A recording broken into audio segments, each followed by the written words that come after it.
good morning. Today's January 31st, 2019, and we will begin today's work session. If we can start by standing for the pledge. Chief, do you like to lead us? I pledge allegiance to the flag of the United States of America and to the republic for which it stands, one nation, under God, indivisible, with liberty and justice for all. And Catherine. Thank you, Jim. Tim will not be able to join us today, and we're still wishing him a speedy recovery. And as soon as he feels up to it, he'll be back joining us. Just once again, a couple of the safety advisories. The EPCAL walking trail remains closed until today, till the end of today, and will reopen again on February 1st. So it's closed through today. Also, tonight we'll be having the community forum on downtown zoning, and that will begin at 6 p.m. and that will be held here at Town Hall. Bring your popcorn. So we hope that you can come and join us for that. And our third item on here is we will turn this over to A+ Technology and Security presentation. So we will turn it over to you and you may start. Great, thank you so much. I'd like to just say I love your pace. It's pretty good. So just a little background on this. We had talked about when we had the chief come in and we were talking about different areas of concern in not only downtown but other areas throughout the town. One of the things that was brought up was the potential for having cameras downtown, and so the chief has reached out to A+ Technology, and they are coming in to present that. Great, thank you so much. So, we put a presentation here together today to go over a possible downtown surveillance project. I'm just gonna get this microphone. Okay. Look at that.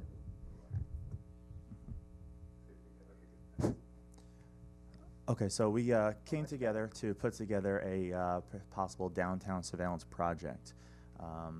Along with the chief's input, we were able to isolate some areas of the downtown that we felt would gain the most value from having surveillance.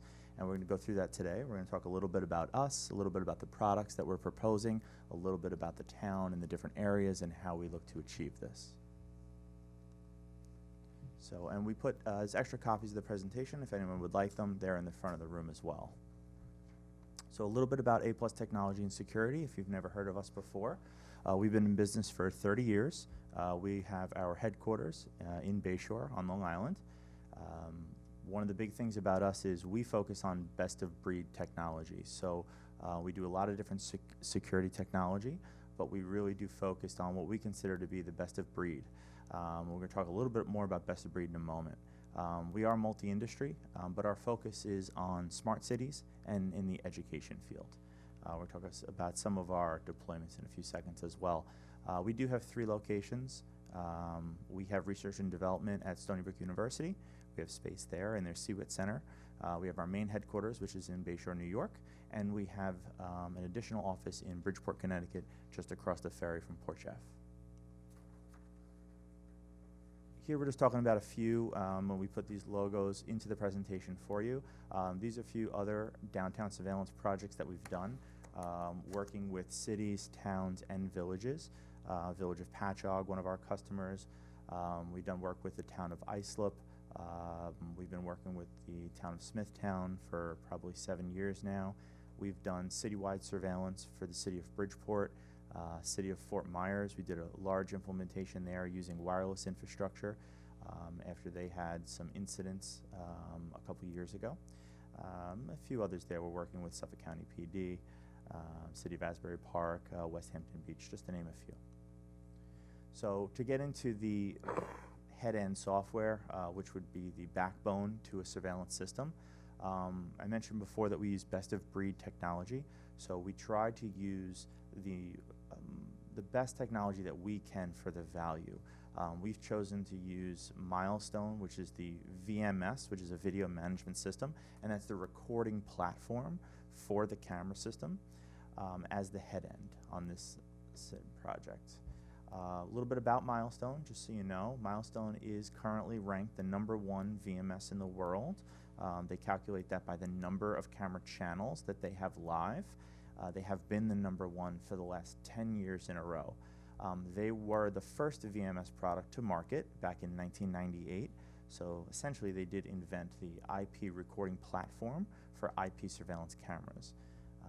Milestone has globally over 150,000 customer installations and growing every year. One of the great things about Milestone is that they are considered to be an open platform. So they are in no way a proprietary technology. They don't make cameras, they don't make access control, they only make their VMS platform. And they open that platform up for partners. Very similar to the App Store model is a way that we like to explain it so that people can understand. They have a complete network of partners who develop other software like license plate recognition software, facial recognition software, all different types of analytics and programs that can be purchased and can be integrated into a Milestone system. So you're not locked into working with one partner. There are 8,000 what they call ecosystem partners out there.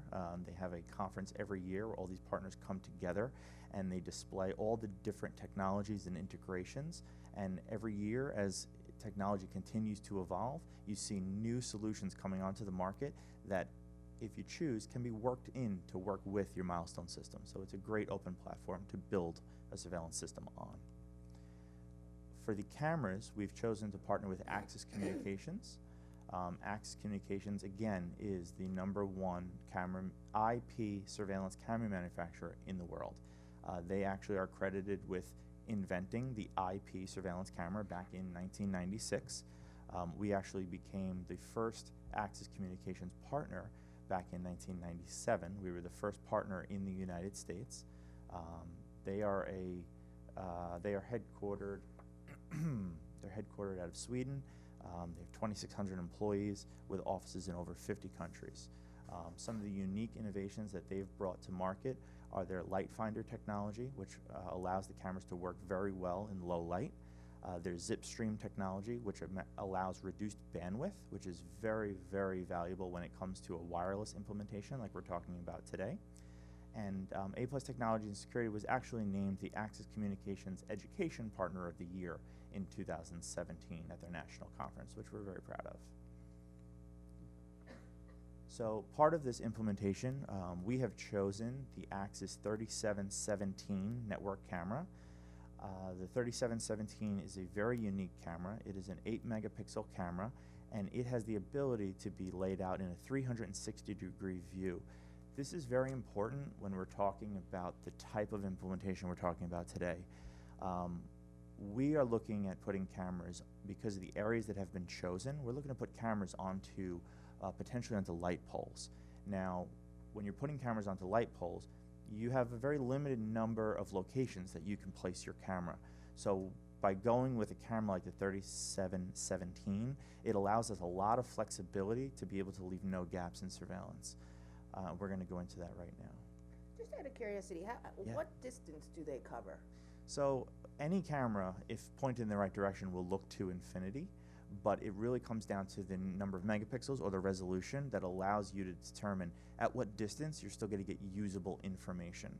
So with an 8-megapixel camera like this, I would estimate on a clear day, you're probably looking at facial recognition within 50 feet of all directions of the camera, and that's a ballpark. There are calculators that can tell you exactly. But usable information probably further, probably to 100, 125 feet. So this is the layout of the camera, the way that it looks from below the camera. And I'm going to play a quick video. There's no audio for the video, but it's just going to go through some camera shots and show you a little bit about the camera, and I'm going to talk during it.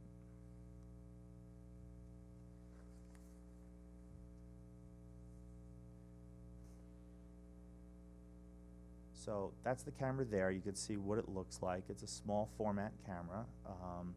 This is an example of it's 4 views. It can get 4 views. They can be repositioned in any direction. It can be a full 360. If you only need 270 degrees, you can lay them out in a 270-degree view and have the 4th shot directly below. That's the weather shield, which is nice because it looks straight down, so you're going to have minimal snow and water accumulation. we can move the foreheads within the camera manually with our hands when setting up the cameras to put them in any direction that we need. And this is what's very important when we're going on poles, because we're limited to certain locations throughout the downtown. So this gives us that ability to refocus and re-aim in the directions that we need, and that flexibility is very important in designing a system. The other beautiful thing about these cameras, and it's showing it here, is you're getting 4 camera views. So those are 4 individual sensors, and you're only paying to install 1 camera. The camera's only taking up 1 license and only needs 1 wire run per camera. So this is really the direction that a lot of camera companies are going, which are multi-sensor cameras. So now we're going to talk a little bit about the town of Riverhead, and we're going to talk a little bit about the locations that have been chosen that we feel are going to bring the most value. So the first location is the Riverhead Police Headquarters. This is where the head end for the system is planned to be located. The PD will become the center for the town recording and viewing for security and for investigations. With this being an IP-based system, that gives you the ability in the future, it's completely scalable. There's theoretically no limit to how large the system could become. Town buildings, school district, there's really no limit to the number of people that if you wanted to expand this system into other areas, other buildings that are on the town network, that can be done over time. The next location is the town parking lot near the railroad. So there we're looking at the 360-degree cameras placed on the decorative light poles. Really here the goal is to be able to provide more security, keep eyes on people, keep eyes on cars during the day and during the night, because we have a potential here for increased visitors coming into the downtown as the downtown expands and has more attractions that are going to attract more visitors. And also as more housing gets built, you have more commuters, more people leaving their cars at the train station, people commuting to other areas of the island. So this was one of the first areas that was selected. We have 2 parks located right here within the downtown. In a very similar design, we're looking at the 360-degree cameras on the light poles. This is going to really be strategically located to cover as much of these parks as we can during day and night, when we may have a large number of people in the parks, or we really shouldn't have too many people in the parks at night. And this is really going to help to create a nice sense of security and also to hopefully deter possible criminal activity in parks, which is an area that we see in villages and towns all the time that issues can happen. And then we have the town lots over at First Street and Roanoke. Very similar to the parks, we're going to be looking at the same 360-degree cameras built out on a wireless infrastructure at these lots. And again, with the expected increases of visitors coming into the town, there's going to be increased parking, and this will help to offer additional camera coverage to reduce incidents and help people feel safe about going back to their cars at night and leaving their cars unattended during the day while they're experiencing the downtown shopping, retail, restaurants, etc. So we brought in some visual representations for everyone to give you an understanding of the possible design using wireless platform to bring all of the recording back to the police station. So these are all located in the packets so that you can see them a little bit better than you can see them on the screen. But these are the potential locations of the light poles that would hold wireless antennas. And then we also have the locations showing a little bit closer up. I'm going to flip to those. So you can get a better overview here of the entire town, see how they could possibly shoot back to the police department wirelessly for recording. A little bit of a more zoomed in location here of this parking lot using those existing light poles. So is a pin one camera, or it's? I'm sorry, what was that? Is a pin like one like the? Yeah, the pins are those light poles, yes. So that's one camera per? camera and a receiver. So, Okay. yeah, these specific ones that we're on right now are done to show the actual wireless receivers. Okay. And I'm going to get right into them right now. We're going to show these same shots with the cameras, so you can get an understanding of the view. I'll flip to that right now. So here we've located at those same locations that will have the wireless receivers. Those are the light poles that have been chosen so far. And there you can see the graphical representation of the 360-degree view. Are they transmitters and receivers too? Is that the same box? They go They do go both directions because they are IP. So yes, that way you can send a command out to the camera. So for instance, for service purposes, if a camera were to go out of focus, these cameras have the ability to be refocused over the network. So through the software, you can log into the camera and you can have it auto refocus.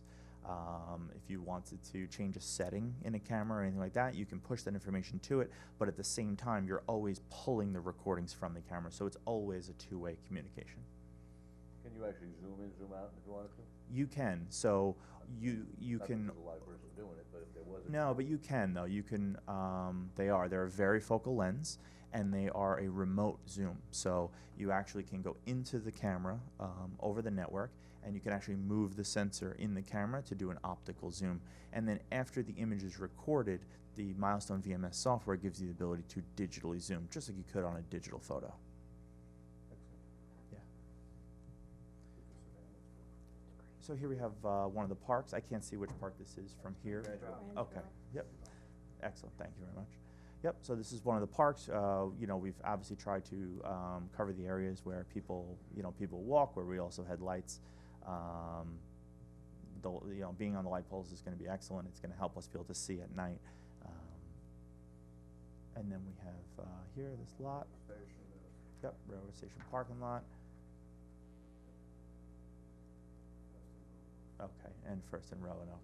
So same design as the wireless, just to give you a graphical representation of the direction that the cameras can see. We talked a little bit earlier about what kind of usable information, what the distances that the cameras are. So you can see from here, we've done our best to lay the cameras out in a location where you're really not going to have any blind spots, and you're going to get good usable information at hopefully all distances. And that's it. Very good. I know that when you had done this in phases, so I don't know, Chief, if you wanna speak to some of the phases that, I think it was a six phases was the thought? Yes, so, we divided up downtown into, 5 sections. So the first we go with the railroad station, followed by Grangeville Park, and then the riverfront parking lot would be number 3, and then 4 and 5 would be the North Main Street parking lots. Not north, north of Main Street. North of Right, Main. yeah, First Street. Could we get a copy of Yeah. The first phase of the project is headquarters. Yeah, headquarters, correct. Is upgrading Yeah, the so that's how you system get, and right. So that was kind of my question also, so when you upgrade the home station. Yes. And if you're going to phase it in, do you when you put everything in, it's all put in for the full 6 phases, or you put it in as modules in there, or? We need to understand a little bit more about the town's timeline. Okay. And if it's a project that you plan to do in phases over the course of, say, 12 to 18 months, we would suggest putting the entire head end in at once and not paying to come back into that system and upgrade it later. If you turned around and said, no, this is going to be a 3 to 4 year implementation, then we could scale back the head end, and we could do it in phases and add parts of the storage and things like that into each phase.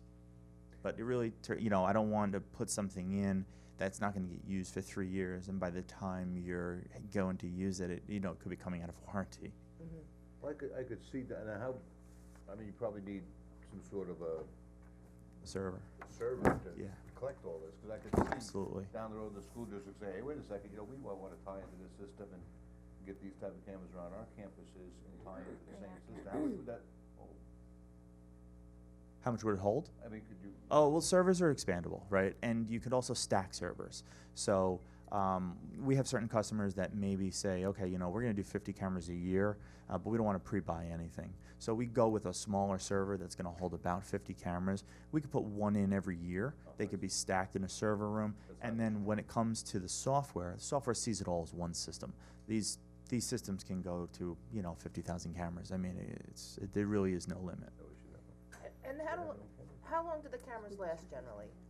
I would put a average lifespan of a camera at 7 years. Chances are you're probably going to get longer out of the majority of your cameras, but from a budgeting point of view, I would plan to budget to replace technology on average about every 7 years. What did you say was the actual size of the camera? size of the unit? Yes, it's an 8 megapixel, 360 degree. Physical dimensions, is that what you mean? Yes. I'm sorry, I didn't say physical dimensions, but I'm gonna say they're like a plate, yeah, like a large plate. Okay. They're very thin, but they're probably about 10 to 12 inches radius. Yeah. Well, I'm really pleased that we have them, and I do remember from the few times in the school district, we had cameras. Oh, yeah. That I had to, you know, look at something or view something with an administrator, and they really can zoom in. Yeah. You Oh, can really absolutely. you can really see clearly. Yeah, the quality has come a long way. Yeah. I mean, even in the last 5 years, the advances that have been made in camera technology are unbelievable. One thing that we didn't put into the presentation that we wanted to mention is that we are a New York State contract vendor, A+ Technology and Security, and we've been very careful to make sure that everything that we have designed and put into the proposal is listed on the New York State contract. But as some of you may or may not know, the state is talking about rebidding the entire New York State contract in 2019, which in the past when we've seen that happen, there have been lapses when there has been no contract. So we know that the contract will be valid for another few months, but we're uncertain as to when the contract is going to get rebid this year. But it's been in place for about 12 years, and they've decided to rebid it now. Not just ours, but the entire state security contract.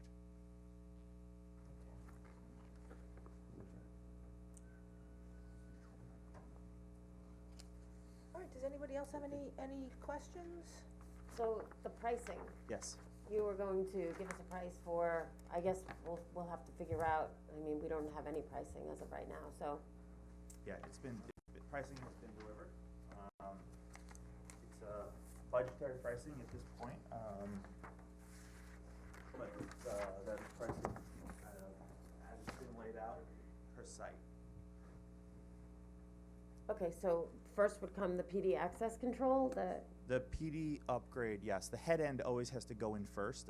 We as a company, we never put cameras up that are not recording for liability purposes. okay, I don't see head end on the sheet. That It's is the- under the number first- 1. It's Yeah. PD surveillance upgrade, It is. okay, so It that's. is. And that would be for all of the phases? That is. That is all of them? Correct, yes. And then the cameras for PD would be 11,000 or close to 12,000. That's the access control. It was a very small part of the project. I apologize that I At the didn't station. mention that during the presentation. That is the badge swipe system. Apparently, the system that's at the PD is I've been told approximately 20 years old and no longer supported or eligible for upgrades. So as part of this project, we would be upgrading the access control to a new system at the PD. Okay.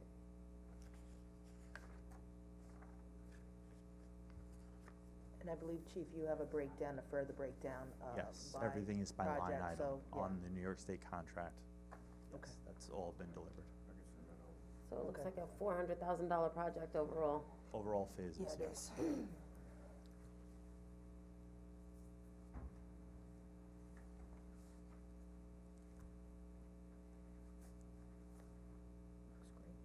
And any other questions? No, I think it's, well, No, I we've been think talking it's about cameras good. for a decade, For a so. long time. Yeah. And just to extend the invitation, you know, everything that we've talked about here today, we have installed in many other locations as well as on our office. We have an 18,000 square foot facility in Bayshore. Everything we've talked about here is up, running, demonstratable. So if anyone would like to come see the systems, how they operate, demonstrations, pilots, we'll do anything needed. I think we'll set that up. I think that probably, and we'll extend the invitation. I think that probably would be helpful. Absolutely. Well, I think the need's there, and I think the town welcomes that sort of assistance, not only for the safety of the residences, but for the police investigations, but I think the bottom line is, that's how we're gonna phase it in, and how we're gonna fund it, really. Right, yep, I think, and there is grant money available, for this, which, Yep. we started reaching out for, so, you know, it may just be as we get grant money in, Grab somebody. we move forward with the project if the board is leaning towards, implementing this, Sure. so. Well, thank you very much. You're welcome, It's thank you. great. Thank you, appreciate the presentation. You're I welcome. mean, it's always good to have the cameras, but I'm excited that they're in Grangeville Park, cause we have the art in the park, so it would've been nice have them there last time, that's good. And Chief, how do you feel that the cameras would, do you think it would assist with, do you think it's a, I think, this day and age, people are kind of expecting it to be there. I also think it's a good deterrent as far as having it. And not that we have a high crime area Right. down there, but a few that we do have, that would help solve it. I can tell you, Mangano has cameras all over his place, and actually, he's been used by the police to try to pick Well- up, in fact, I think they made an arrest because of his cameras. I think that they've used several of the businesses' cameras downtown for investigation, so. How many cameras have you used of business owners downtown, Chief, do you know? Every time we're able to use them, we use it, so it depends on whether the business has it or not. And actually, I think this system, Mark, we can actually bring businesses into it, right? That's something that we discussed, Jeff, with the IP cameras that we can pull, from different locations if that was They something agree that we to it, chose to right. do. You know, as a release form or something, and then you'd be able to pull it through the milestone system, other IP cameras and private bids. Yeah, so the Milestone system they have one of the most number of camera drivers on the market, over 6,000 different camera models that they support. And, we'd be more than happy to help if you have businesses, town buildings. Yeah, we just need to, into the microphone, sorry. Sorry. Milestone can support over 6,000 different model of cameras that are on the market today, almost every single one, literally. And if you have businesses, town buildings, school district, courts, anything like that, and you want to be able to bring those cameras onto your system for viewing or for recording in an emergency or all the time, it's very easily done. It just takes a little bit of planning. Okay, Okay. very good, thank you. You're welcome. Wow. I wanna put one in Denise Letty's car. We have one there already. Do you? She doesn't know that. That's funny. Know exactly where she's going. Thank you. All right, we're just gonna bump around here a little bit, just because we're waiting for a few, more folks for the next one. So Judy, if you wanna do the sanitation sticker. Yep, I'll Change give and you this updates. information and then, so this is the pricing that engineering got.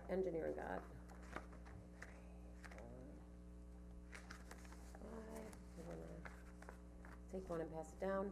This is the,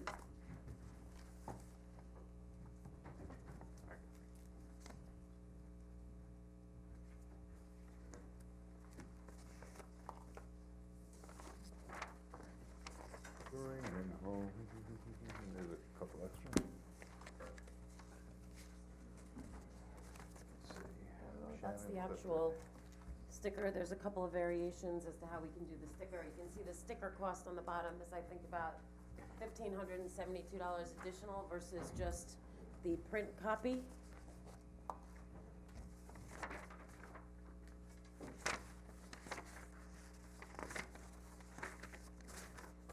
Pass those down. No tax.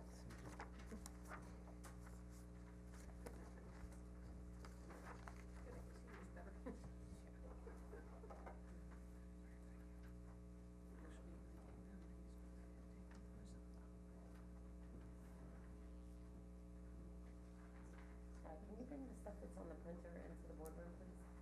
Thank you.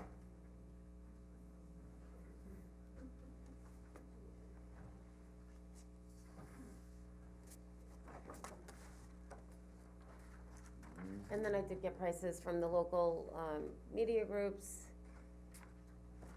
for News Review and for Riverhead Local. So the News Review price, they've got a few of them. It was $621 for a half page, 3x9, or you could do a half page vertical or horizontal, which was $539, or a full page ad is $987. And then Riverhead Local, that, information was sent to my old email address, so they sent it to me again this morning, and I printed it out. Karen will bring it in now, so. So what is the total? So this first number here of the 566.4,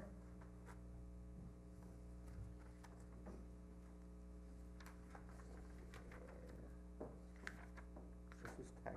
Yeah, we don't pay tax. This is tax.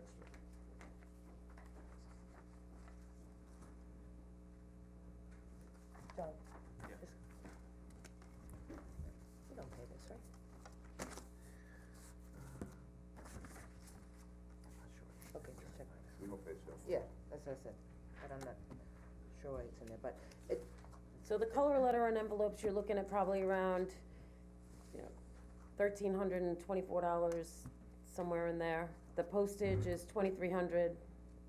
It's pretty self-explanatory. but this 5664 is for what now? Just to send the letter out with the changes? $5,664, but that includes the tax, so if we are gonna be tax exempt for, as far as the printing for the envelopes and the postage and, So it'll be like 51. But, About $5,000. but what does this cover? This is to that's for the letter, that's for this, okay. Okay. sending this out. Okay, and Okay, then, and then underneath it, it says if you wanna do the stickers, it's an additional $1,572. okay, alright, so then the total would be this 67. Yep. Okay, So if you don't send the stickers, they'd have to work off the one they have and use the letter. They would get this in the mail. One of these I variations. still feel like we need the stickers if we I can do too, and I think afford that the cost is not that extensive to where it's, so, and we've asked the Carter to split the cost with us, just because of the changes in the contract. and have And they did they agree? Yes, Okay, so I just for clarification, so right now, the change is for, the pickup is just one time for yard waste for January, February, and March, or it's every other week? it's one time for January and February. So if your pickup day is on Monday, then they would pick up your recyclables and your yard waste on, We passed that one already, so we'll look for February, so it'll be the 7th or 8th of February would be yard waste pickup. yep, Okay, just to let the community know, is so that the yard waste, can only be picked up on the 7th or the 8th, depending on your pickup days, and you can no longer use, there'll be no plastic bags, right, for yard waste to be picked up, it must be placed in a paper bag or in a bin without combining it, is that correct? that's correct. Okay. So the yard waste has to be separate from the garbage or the bulk pickup. So if your garbage pickup is on Monday in February, Monday, February 4th, then your yard waste would be picked up on Thursday. When you get your second garbage pickup on Thursday, they would come and pick up the garbage first, and then later on in the day, they would come back and pick up the yard waste. So it has to be separate, and just know that when you put all of it out there, that there'll be 2 pickups that day, until we get the adjustments going. And then if your yard waste is, or your garbage is normally picked up on Thursdays and Fridays, there will be 1 pickup for yard waste in February, and that would be on Fridays, on the bulk pickup day and on the second garbage day, in a separate pickup. So after February, so just January, February, there's 1 pickup, but starting in March, and that will continue all the way through December, it's the first and third week will be yard waste pickup. So the last day of your first and third week will be your yard waste pickup. Well, it changes in September, because September, it's the second and the 4th week. So you just have to look at the calendar No, or look at it's- the sticker, whichever we decide to do. Okay, the first full week. Oh, I see, in September, there's a full week there, yeah, second, okay. So you really need to look at this. So we're either gonna send out the 8.5 by 11, or we're gonna send out the stickers. You asked for the numbers, these are the numbers, so we have to decide what we're gonna do. Okay, so when would the stickers go out? How long does it take for, A week. okay, This is for 2020. what was that? 2019. This is for 2019, it actually started already, Yeah, right. so that's why I was just saying that New this, stick- yeah, so Right. so a new sticker would have to go out. Are you guys- I know we did a lot of talk on yard waste, I mean, Beforehand, last is year, there a you lot of could, yard waste in February and when? some people may, Yeah, raking a yard. or if your tree falls down. Okay. Branches,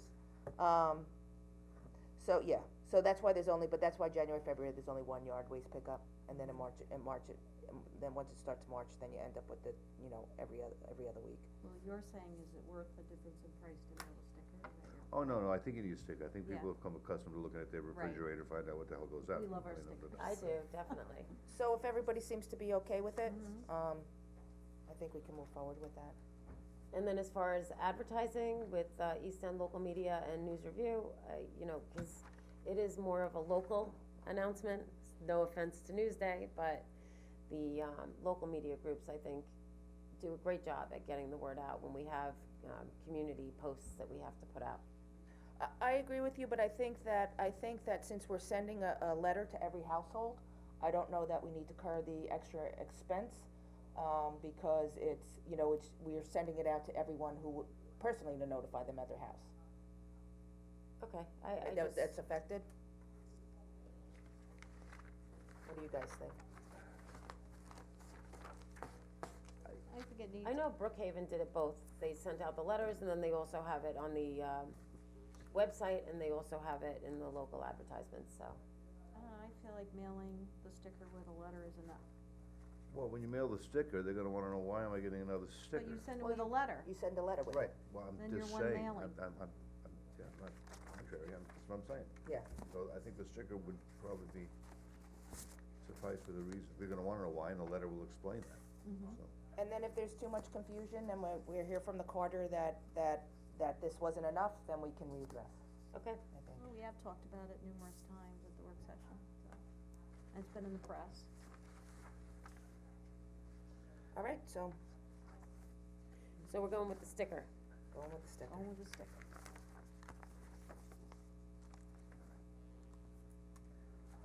Do you want to do the downtown, or would you like to move on still? Let me check. Guys, is Nitin coming? Pat? Is Nitin coming? I thought the whole thing with this whole new scheduling had to do with a lot of You guys wanna recyclables wait, or and you not wanna garbage, that's why. Well, Wait for him, what- or you wanna move forward?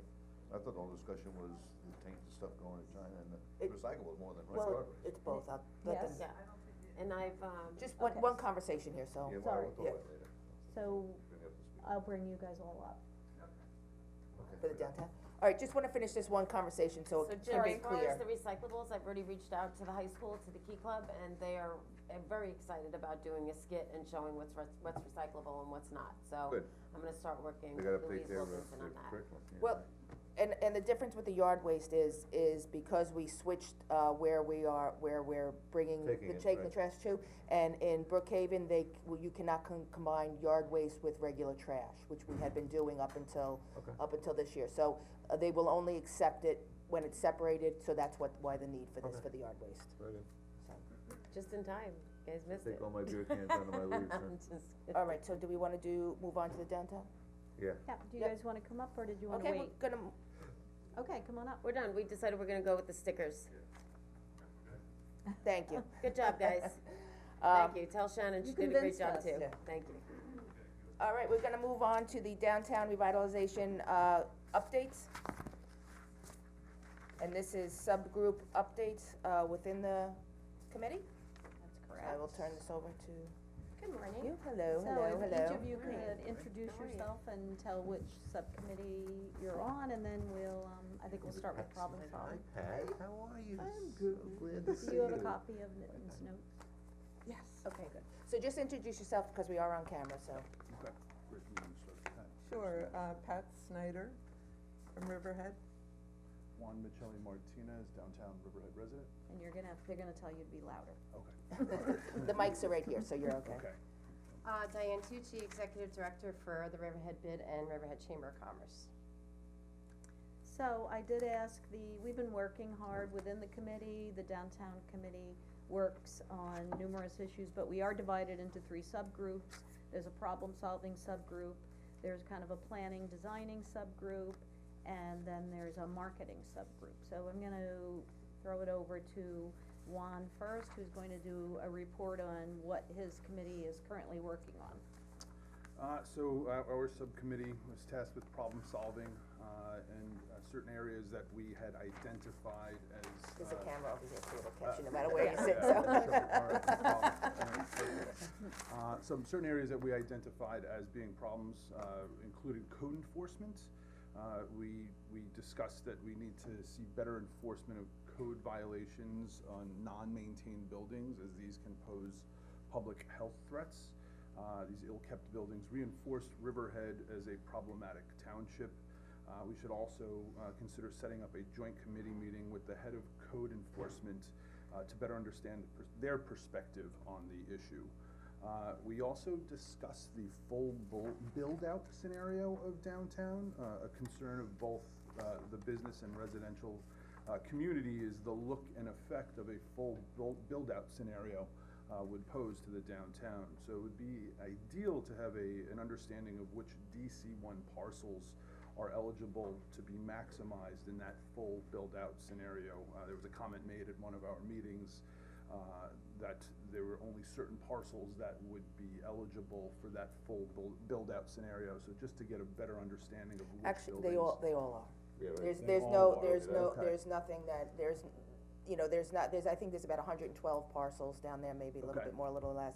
All of them are under the same zoning, so there's not some that are pulled out that you are Okay. zoned differently. Okay, but I think one of the comments was that structurally only certain ones would have been able to do, so I'm not really fully I think familiar the comment on was this. that they don't all lend themselves to apartment buildings, because they don't have access, rear access, that was what.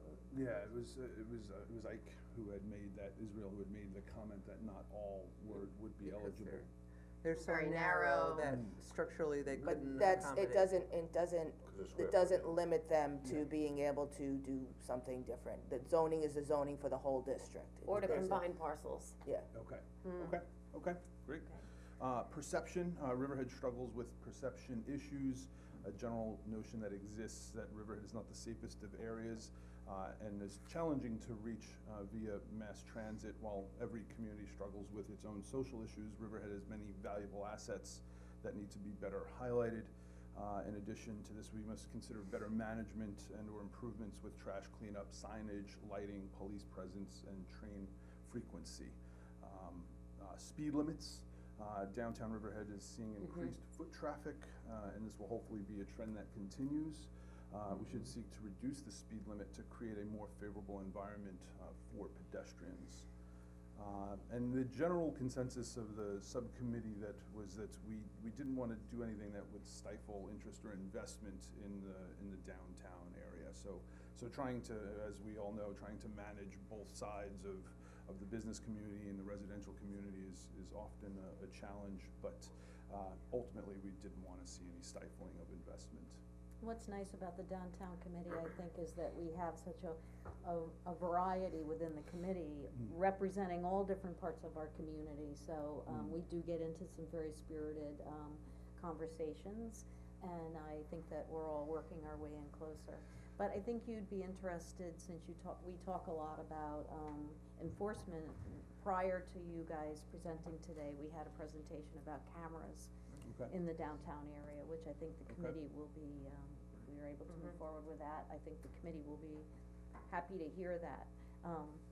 And it's good because Juan lives in the downtown area. Newton So- Avenue, 295. Oh, now we're yeah, ready to now- find you. Now we're gonna I won't call put it my address on Pretty camera. With a glass of wine. And Juan will talk about how, he and his family walk around in the downtown area and that it's upsetting to him, because they have a young child Yep, too, yep. that people just fly down Main Street at such high speeds. Yeah, and I think in fairness, I mean, at a posted speed limit, I think we could all admit that that's generally not always adhered to. People tend to go faster than the speed limit, so at the current posted speed limit, and with that in mind, people going faster, there's not enough time, sometimes it's not enough reaction time. I've seen it where we're sitting there and you see somebody drive by you and they're like, oh my God, I didn't even see you. And I've even been in that same scenario as well too, so if we've dropped the speed Well, we limits can't do down. that, but Yeah. I'm with you, I live in But the we same can neighborhood. advocate. We walk Yeah. down, yes, we can push for Yeah. lower on this, but I think as foot traffic builds, as people build, as more bustle happens on Main Street, cars are gonna slow down. That's the bottom line.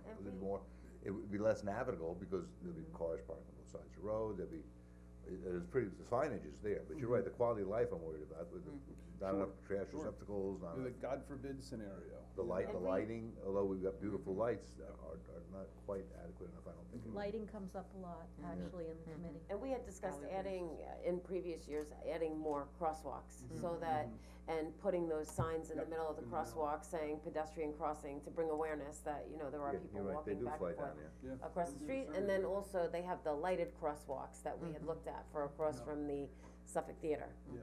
Yeah. that have the lights that pop up when you press the button, so. I'm just brings a awareness. little saddened that Riverhead downtown, you said there's a perception that it's still There is. unsafe. There is, from It's so people coming lingering. from outside areas. That don't you know Riverhead. They Right. don't know Riverhead and They what heard they've something heard. in the grapevine. I don't hear it from our Exactly. own community. Yeah, It's- no, it's- agreed. It's a I mean, there was a perception. time, Agreed. I mean, believe me, but Yeah, I think the no. town has worked very hard to. It's changing, don't get me wrong, I mean, it's certainly changing, but, when part of our committee, one of the things that we did was that we took a walk, we met at the train station and we walked downtown from there. So if you look at it from the perspective of somebody who's visiting the area via train, and you get off at the train station, and that navigation from the train station to downtown, you with a family, and you don't know the area at all, it could Right. be intimidating. It's closed up and there's not, there's part of the wayfaring signs are not there to lead Correct. The you, town is or just if you wanna starting go to wake to up. It's not the quite awake yet. Historical Yeah. The Society town or wakes the up when it's- aquarium, or some of the attractions down there, you're not really sure, Yeah. where to go, or even what to do. Yeah, So that is, one of the areas that we We'll we get that definitely trolley could. going once downtown builds up. Yeah. so. And as far as code enforcement, we have enacted the blighted Crow property. We have also had our, fire marshal has been into a lot of the buildings in the DC one area. And a lot of those buildings they hadn't been into in 10 years.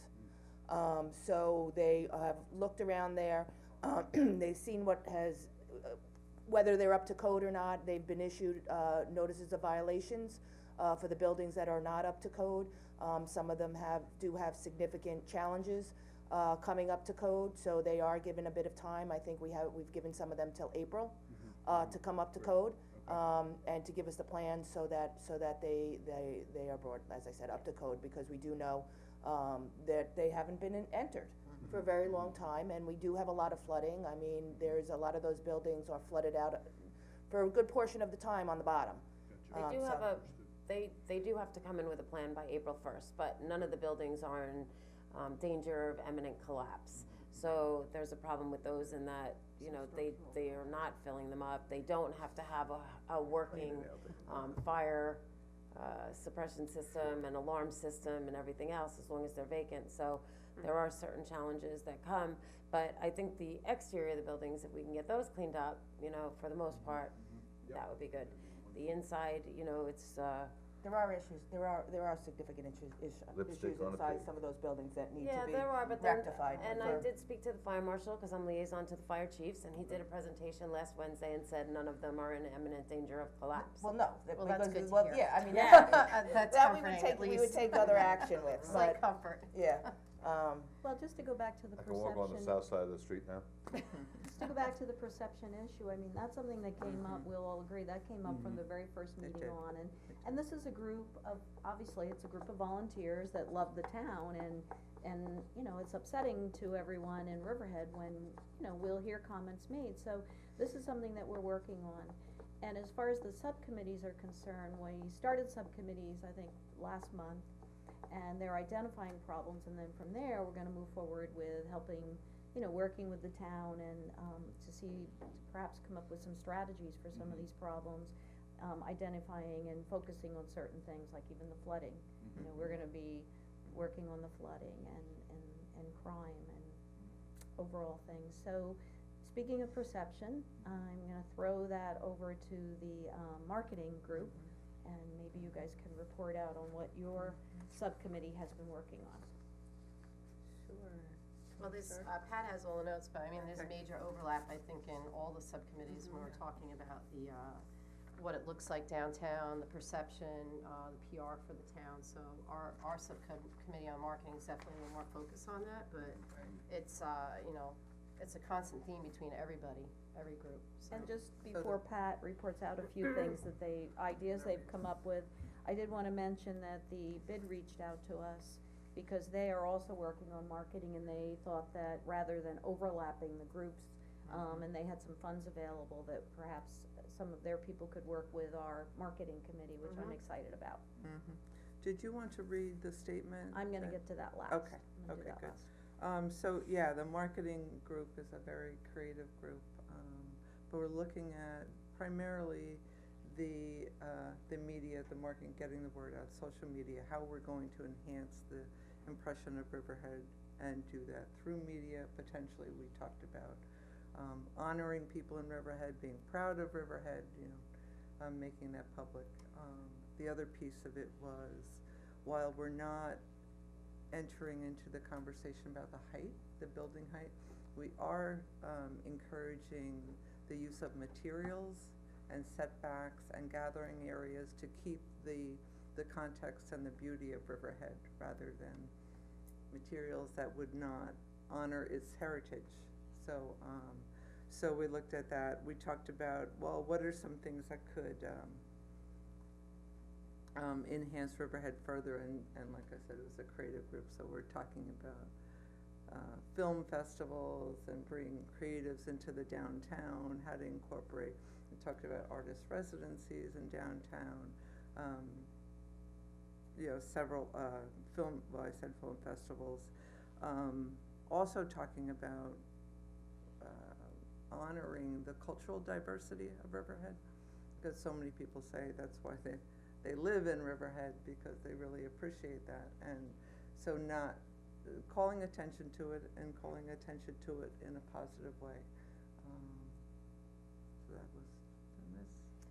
And just jumping back on a few points when we talk about, what it looks like downtown, some of the things that we were talking about is consistent signage, lighting, we have some lofty goals, but, if we reach for what our ideal is, we can put some things in place, if buildings come in and everyone's got a consistent, whether it's a black wrought iron or silver lights hanging off the buildings, that, or signs or a certain style, or, that it becomes a visual consistency downtown, maybe when the newer buildings come in. But, really looking at what the visual aspect of the downtown looks like, and again, working on Standards for design. a color palette, a branding, ideas that we could bring to people as experts in our field and creative area that, here's colors that we feel, really represent Riverhead. We're all natives to Riverhead or have worked here, and we kinda, know what colors vibe, so, working with the bid is looking to, rebuild their website, so at the same time, instead of just working, independently, they could work with this committee who could kind of say, it would be great colors for the website. I mean, these are important things, and that everyone's kind of working off the same things with everything, so we can try. And just to chime in, because Nitin sent me the notes from your meeting, and I'm just gonna elaborate on a few of the things you threw in. You guys talked about establishing an audience, internal audience, residents versus the external audience. Countrywide, international, that both were important.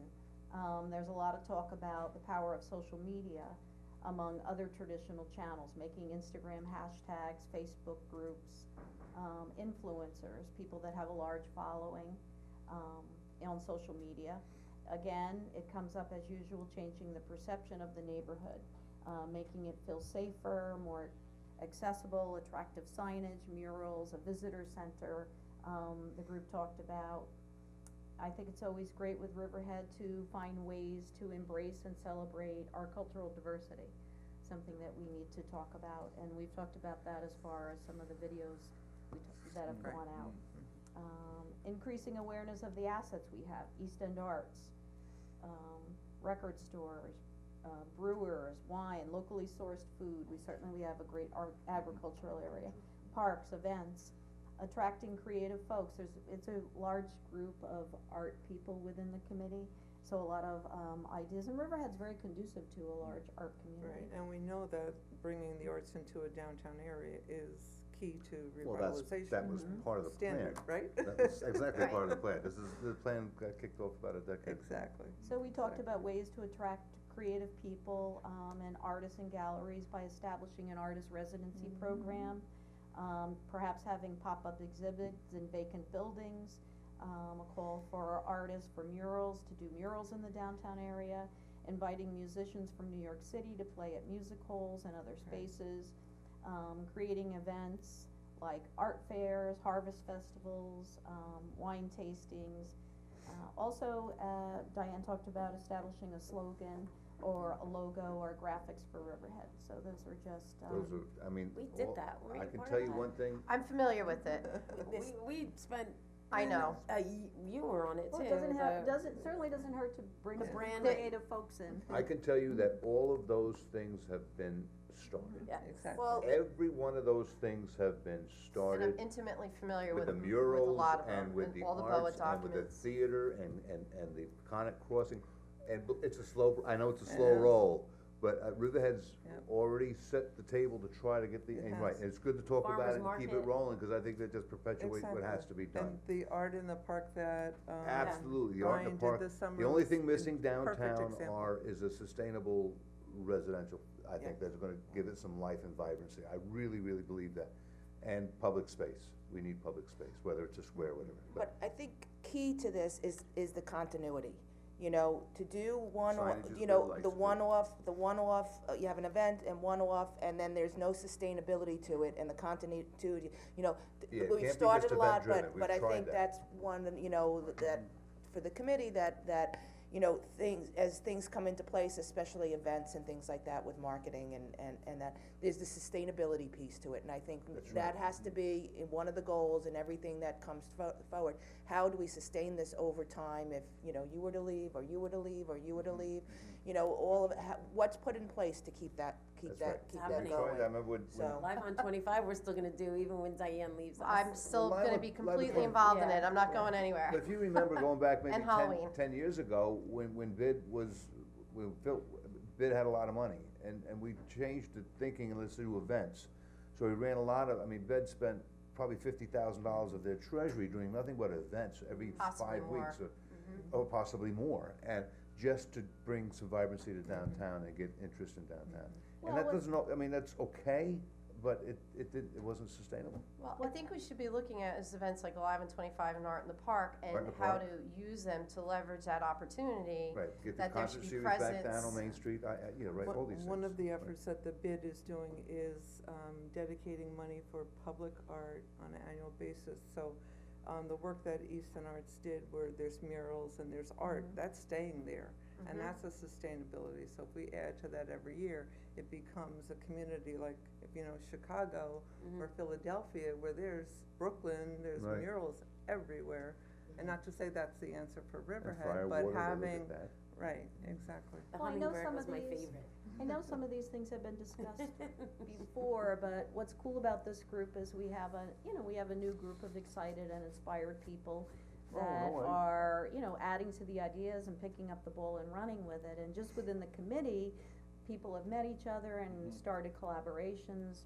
For instance, Brian DeLuca was doing the Art in the Park, and then Nitin actually ended up collaborating with him on that event, and, They did a film. so, Oh, I think anyway. it's good just for continuity and for momentum, to keep the Yeah. momentum going. Right, I mean, between the Riverhead bid and the Chamber of Commerce and the East End Getaways and Riverhead Town with the Facebook page and the Instagram and all the things, I mean, Townscape. there's enough individuals trying to do Right. the same thing, so maybe this coordination effort would mass into something big. And with that, I think, you know, more effort put into it, what Brian sees is the need for volunteers.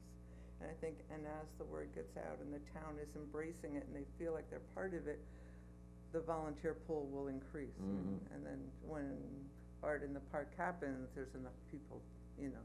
That is a struggle for a lot of Yeah. the things, we have a lot of great ideas, but there's a Exactly. small group of us who are really Right.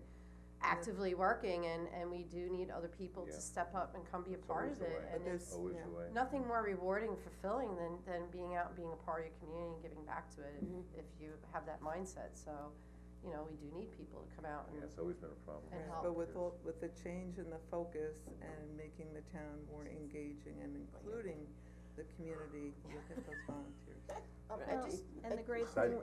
thing, with this group is that we do have people that come from all different perspectives. Yeah, And exactly. before we wrap up, I have something from the last okay, subcommittee. but before you, I just wanted to touch on just a couple things that are in place. I know you had talked about the lighting, I know you had talked about the signs.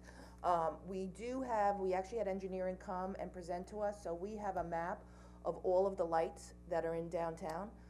We also have a map of where we'll be placing some more lights that we have some funding for, so we can share that with Catherine, she can give it to, and maybe take a look at that, and if you see some gaps, or you wanna comment on that, that would be appreciated. The signs, we do have very similar process for the, what we're calling the wayfaring signs, was part of the BOA study, because exactly, we need to be able to direct people, where to go, and for them to have that comfort level, and I think that also adds to a safety level when you're being directed to a particular area. So all of those are in the process, we are waiting for the sign off from the county to release those funds, but all of those signs have been drawn up and are pretty much ready to go as soon as we get sign off from the county. We can share that with you also, we'll share you what we have going in place. You can also take a look at the second phase of that, what we intend to do with that, and then give us your feedback on that also, I think that would be appreciated. And So- certainly if people within the community who are watching today have some creative, great idea for the marketing or the problem solving, you can shoot an email to myself or to the Diane Wilhelm, and then to the board, and we will take it to the committee. And the bid is also looking to create some new subcommittees as well, because we've realized that there's a lot of people who wanna help in downtown, but the bid is a business improvement district, and so they're gonna start creating some subcommittees that people from anywhere can be a part of, even if you're not in the bid district. So, cause I realize that's been a challenge over time, is that someone might not be in the bid but wants to help, so we're looking to put that in place, so, but with the communication being, between the bid and this committee, not that everybody's, duplicating efforts, but we're kind of aware of what's going on everywhere and working together, so. I You're think right, that's key. That's always the problem. But particularly with the wayfaring signs, I'm talking familiar about with the same that, thing? and that's where it goes back to the bid's website and the logo and everything, these are big projects. The bid also has, funding in place to do banners downtown. That's a project that's, the funding is all there with Townscape. We haven't pulled the trigger on it yet, but this is where this committee is talking about what those banners should look like, Right. so that we can get these things done, and there is funds to do some of these Right, things, that's so. what was, when Stephen Shoger approached me, that he was excited that we had a marketing group. It was great too that he has some funds, Mhm. to perhaps implement some of the great ideas that Right. we're coming up with. And I think that was part of when the stakeholder group for the downtown committee was implemented, I think it did draw in all of these other groups, so that everybody is represented at the table, so that the ideas can then go back to the entity, the group that they're from, for the cross communication. So that was, part of the impetus for the downtown revitalization committee, is to have that communication, to keep that communication going, and then draw the resources, from the other entities also, so. Right, and in nice job. in light of the recent meeting that we had with business owners downtown, we did invite 2 other people to, join in and talk with us, from the business community. But we do have a third subgroup, and that subgroup is the planning design, subgroup, and they were not able to attend in the morning because they are at work and were not able to get away from work. So they did write a statement, that is coming from the whole committee, actually. So they wrote a statement that the, committee approved of, and since they're not able to be here as a liaison, I'm gonna read that statement, for them. And this is in response to the work that's being done on the code changes for DC1. Our Downtown Revitalization Committee is engaged in what is often called placemaking. Our collaborative process seeks to capitalize on Riverhead's assets, such as the Peconic River, with an eye towards the creation of quality public spaces and streetscapes that contribute to people's health, happiness, and well-being. Based on this ideal, we continue to focus on what is possible for the district in terms of the physical and historical value that we have inherited, and how to support and enhance its ongoing architectural evolution. Our goal places a high value on the individual experience of those who would like to spend time and money in the downtown. It does not negate the desire to help individual property owners build in such a way that minimizes risk and creates profitability. We all intuitively know the best places are defined by the character of its architecture, the beauty of its surroundings, and a space for people to connect and enjoy themselves. We are therefore working to find ways to maximize the yield for property owners while safeguarding the need to shape the public realm, promote walkability, connectivity, and maintaining the overall character and the identity of this important district. Hopefully we can get that done. Good statement. Good statement. It's a very I good think- I statement. don't think there's Very anybody clearly that would not agree with that statement. It very Pardon clearly me? reflects the think work there's that we're anybody doing. No, it's not Right. controversial. Well, and like I said, we have lively discussion, and, you know, but we are working to coming together in something that would, I've had heated, not heated. do well but for the whole town. pretty animated discussions with a lot of people throughout this community about the whole thing. And and why they don't go down there, and if they do go down there, what they go down there for, and well, I really don't go down, I mean, it's Yeah. very varied. So, I yeah, think I the can't wait till tonight, I'm so excited, I'm gonna bring some popcorn and Oh, I some- was gonna bring popcorn. And I'm gonna Okay. sit Usually back I and bring watch the it pop- fly. I know you do. Cause I guarantee it's gonna be heated, it's gonna be animated. Well, I mean, I And that's think good. that's good. Absolutely I mean, good. I think, you know, we have been sort of stuck in this pattern, of having lots of conversation around and about downtown. And I think to bring people together, to discuss it together and come up with Well, what everybody is thinking or wants to say or wants to share, and Well, if I know there's what the things reasoning needs to behind be DC shaped, one was. I think, And you know, it's I know a the master plan healthy meetings. for our community. Yeah, I just think it all comes down, for me personally, I like DC one, but for me, it comes down to architectural design, streetscapes, shadowscapes, all those things that you look at, and it comes down to public spaces. And if you can do both, smart design Right. with open public spaces, it's a win-win. Right, That, and that's and that's what we're trying to get to. that's what Exactly. we're working We all on. agree Some on that, you compromises know? We all want a along the way. beautiful No revitalized matter- downtown, so. I don't think height's an issue when it comes down to design. Yeah. And I think we can all get it done. Yep. But speaking of volunteers, I really wanna thank you guys for taking time out of your Very busy day welcome. to come here, and I wanna thank the entire downtown committee that worked very hard, I don't know, we've had so many meetings lately.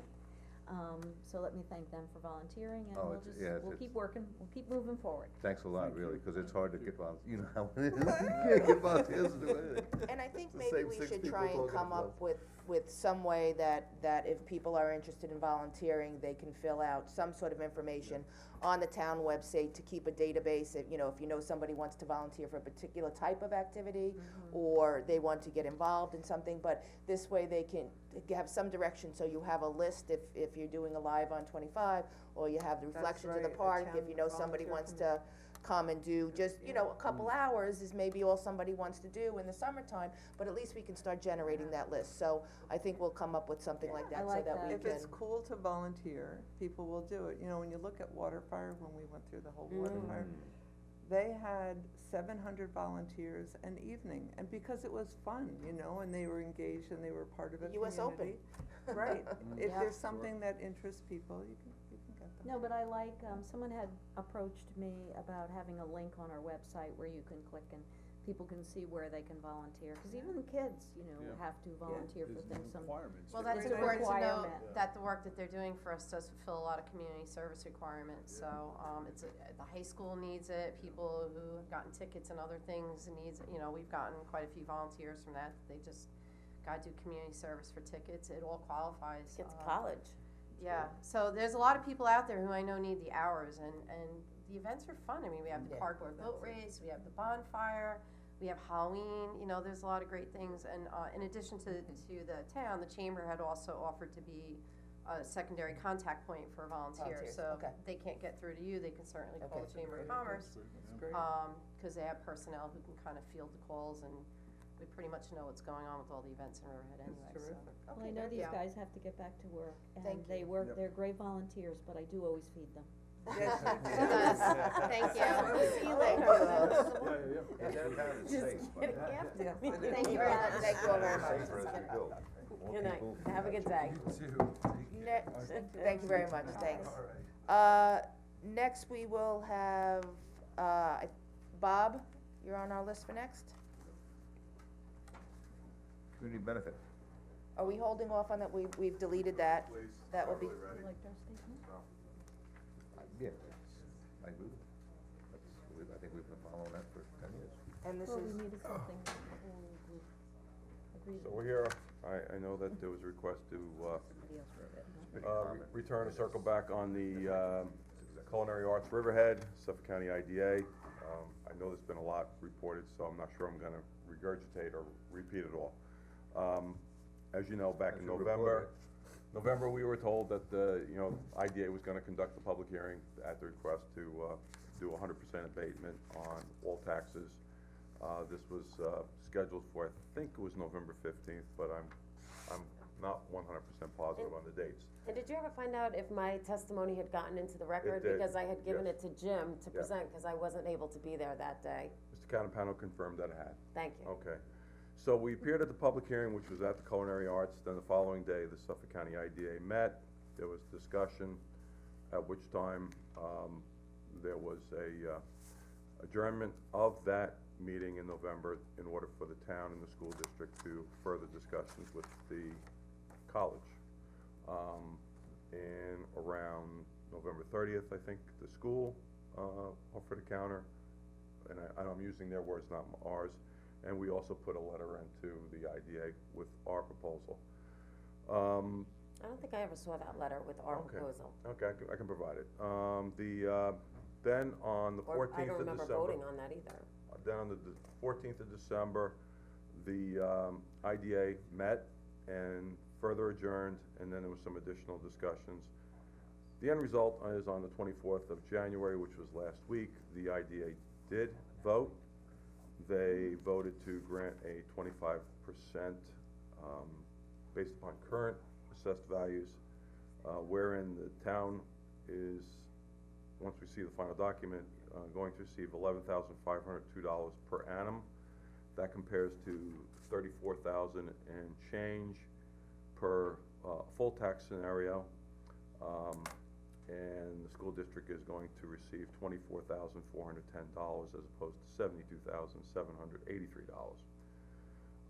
The special district taxes are unaffected. They're currently at $19,418.32. Under this scenario, the annual payments would be for the current tax year, which is 18-19, $56,246.32. Right, so they got a tax bill this year for $130,000, $129,231.07 to be exact. and they're only gonna be paying 57, and that's to the town and the school district. So 11,500 to the town, Correct, and then whatever the difference is to the school district. correct. And there is no economic development that's happening on the site. There's no criteria for the IDA to give them any tax incentives at all. They haven't created new jobs, they haven't created any economic impact or viability or any kind of study that they're offering before the IDA gave them another tax break. And I think that, as other projects have gone back to the IDA and asked for extended relief, they've shown that they have an investment into the property that is going to bring people to and create an economic impact Well, that was in a your argument, positive way. right? That was the Right. argument you made at the hearing, Right, and they dismissed it, I guess. so I think we all should made that file, argument at the hearing. I think we should file an Article 78 and get the IDA to reverse the decision and get this property back on full taxes. What do you think about that, Bob? Well, you can't comment. I can't give you legal advice Okay. on the record. If you want legal advice or counsel's opinion, I would What ask about you an to executive put that in. session? No, it wouldn't be executive, it would be an exemption, under, I think it's, God, I can't recall the section of open meetings law, so it's not, an executive session, it would be an exemption, but I mean, if you wanted to go into an attorney-client If discussion. the culinary arts decided to pick up their bootstraps, say, you know what, we'll just kind of condense this all on our campus over there in Spionk or wherever, and just vacate the store, what would Mr. Parr be paying in taxes on that building vacated? Well, currently 130, 129, 231.07, with changes in assessment as we go forward. So that's the current assessed amount, and that's the current tax is 129. But the bill, change. it was the address that got the IDA tax break. Mr. Park got the IDA tax break. It's in- The pilot covers that property, 20 East Main Street. It's the same exact thing that we experienced years ago with the Henry Perkins Center, where it was a for-profit, it was owned by a for-profit entity, Right. but there was a not-for-profit concern for independent living that was inside of it, and they ended up paying full taxes. No, there's actually a pilot covering that. That's right. So they They're- went to they're- the IDA for a pilot, No, and, there was a pilot that was granted, I don't know if it was through the IDA or whether there was an argument made and ultimately accepted. I don't recall the specifics, but with respect to the Henry Perkins, which is now concerned, there is an annual pilot that's received in lieu of a tax payment. It's not fully taxed. No, and, but what is the taxes, are they paying 25% of the tax bill, or I would like to look into that. I have the pilot agreement, cause I know that that was something that was discussed. It's gotta be 6 to 7, 8 years ago. I think even more disturbing is the smack in the face of the county saying that after our 10 years, we're out. And, you know, I think that it could have been. Mean going forward. Yeah, going forward, after they have 10 years of tax exemptions, that they're only gonna be paying 25% of the tax bill. After 10 years of paying 25% of the tax bill, they said that they're gonna move, and they're gonna leave. And I think that should have been negotiated with the IDA. Unless they can buy the property from PAR and become Also. exempt, but, you know, that's, again, they have to explore other options, cause well, they don't that's, wanna, uh, they don't So wanna have if- this discussion 10 so years down the If road. the, either. if I don't wanna speak for them. no. if the culinary arts was owned by the college itself and not renting, they would be tax exempt? Well, I don't think they would receive a tax bill. I would think they would be removed from From the the fully tax bill. taxable roll to, But- you know. To zero. Another portion. Special districts? Yeah, no, it's not special districts, again, that's They pay probably a special better question districts. to ask Laverne and the assessors, but, they would be removed, in my opinion, as I understand it, that's, for example, in Southampton, Sure, the campus Yeah, that would is be not, okay. it's not fully assessed, if they did own the building, that would be okay. you know.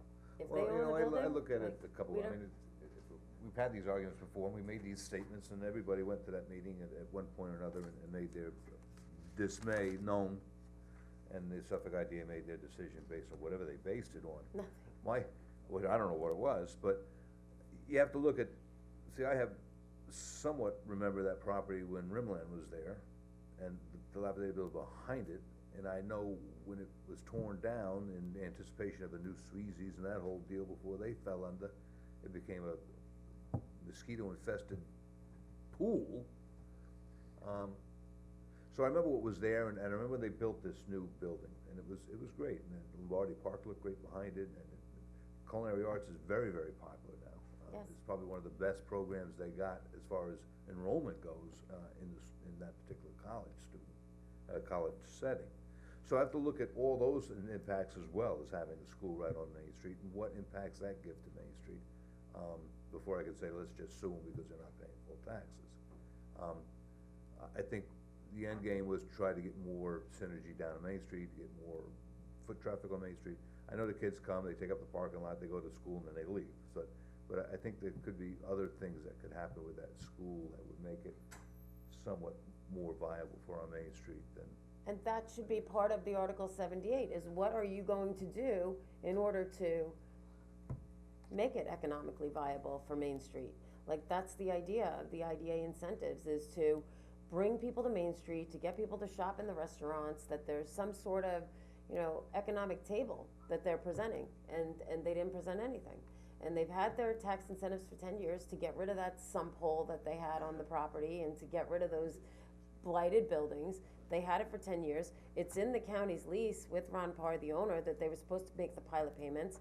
They never made the pilot payments for the first 10 years, which was about close to $300,000 that they should have paid, and then I think we settled, I didn't, Well, but for a well, lower amount. Well, that number included a 5% penalty and a 1% per month penalty, so the actual amount that was the settlement was the full amount that was due, plus the 5%.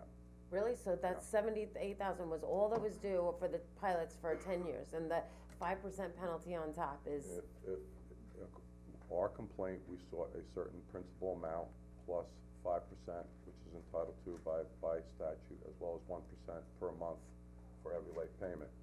The settlement included all but the 1% per month.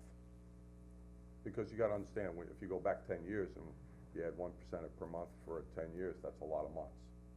So that's why that number, but I can that's show not you. what I saw from the assessors, but, I'm not sure why, because I've discussed this with them as well, and I think, I'm not sure where the disconnect is, but the settlement did give us, whatever we would've received under the pilot payments through years 1 through 10, that was paid, again, you gotta understand the first 7 years were principally land, with the last 3 years being the building. And you're just talking about the town taxes, I'm talking not about the school district taxes. Correct, But I So- think they reached the same settlement also. correct. Yeah, I mean, I don't wanna speak for the school. Yeah, no, I know, but, mean, but they I'm did talking pay, only they did, about what we right, received yes. under that stipulation. As far as having the culinary downtown, I mean, I love the idea of having a college in the downtown area. It is frustrating that they're closed on the weekends and in the summer. And that could be negotiated as part of the Article 78. And that they have to extend for another 10 years, the contract, so that they stay for another 10 years with the school, rather than saying, if we have to pay taxes, we're just gonna pick up and leave. I mean, that's not being a good community member. Well, I mean, those discussions, I'm not saying they can or can't occur without the benefit of Article 78. As far as the reasons for an Article 78, the likelihood of Article 78, I think that's something that would obviously be an attorney-client discussion.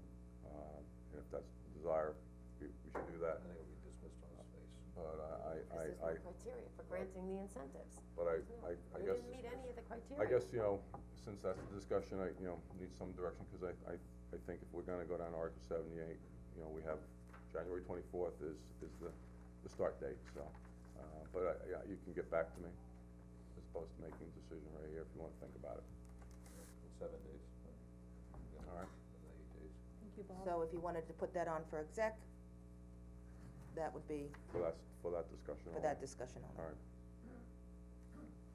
So, any other? I mean, it's any not other- the town of Riverhead's fault that they didn't pay the pilot payments for the first 10 years. It's their fault that they didn't send the check. It says right in the IDA that they are to send a check for the pilot each month. Not that they're gonna get a bill and then they send the check. Article 78 on, for an executive session some other time, next week or whatever.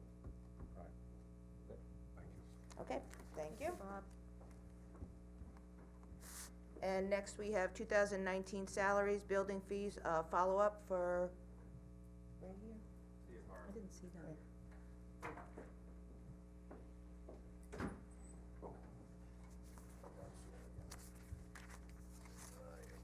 I do committee reports and calendars, but I don't have the. Hi, Michael, John how has are the, you? Oh, Good, thank you. you want me to get that from John? I think he just went to go get Okay. Ray and Judy, so. Be about 2 seconds. John, do you have the appointments and the, monthly? I didn't get that. Calendar I can give you. Yeah. And none of the appointments changed from what you all received, because I think everyone was okay with the, appointments. Actually, I had asked for a change because, seeing as Catherine is now has created this environmental committee, Okay. that she was gonna be taking over Peconic Estuary Program. No, that was all included in the That was changes included. that It would, wasn't in the one everybody last said. week, cause I Oh. marked it out and then wrote on it, Karen, please have John, him when change did it. the last list go out? If I specifically remember. I think there was Catherine another had list to mentioned follow up for that, cause the first list that went out was asking for anybody for feedback. We got the feedback, and then we created the new list. Right, I and it thought was on the, I thought that was on there. Actually, I've already been attending their meetings, I still so. had it down as Kent, but I mean, I'll get a copy. Yeah, somehow I got shafted I still had onto. it down as Kent. or shifted, Okay, is I that for should say. the, This is for Peconic Anti-bias. Estuary. Okay. what's the date on that? Which I'm I not just gonna. had way This too many. one, this is I the mean, I'll copy show they it. mailed, they emailed to all of you, I can tell you what I the told date her is. that. They're chasing their tail. so not a problem, we can change that, so the the estuary will go to, well, that was the estuary Kent, right? Yeah, that was. Okay, so Peconic that doesn't Estuary, need to so be- Catherine. So it's corrected. Yes. Yes.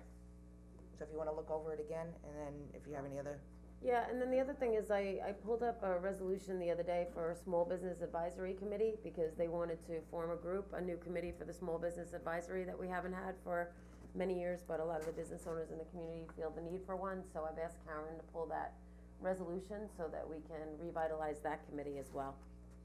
okay, just bring it forward and we can, put it on work session and see what they got. And I'm just gonna give a little update since we are on committees. The environmental committee, I've been meeting with we had a good response, and I, halfway through the list of meeting with the people on there, I'll be reaching out to everybody and hoping to have our first meeting sometime in February. Okay, so these are, the dates for each committee to come and report off to the board at a work session. So if you could check with your committees and make sure that these dates are okay, and then get back to my office and let me know if that will work for your committee. All right, That's good. so are they here? You know what, they're not here yet, I told them 11:30. I don't know if you guys want to start with resolutions, and you can always come back. Sure. Cause I know Diane doesn't now.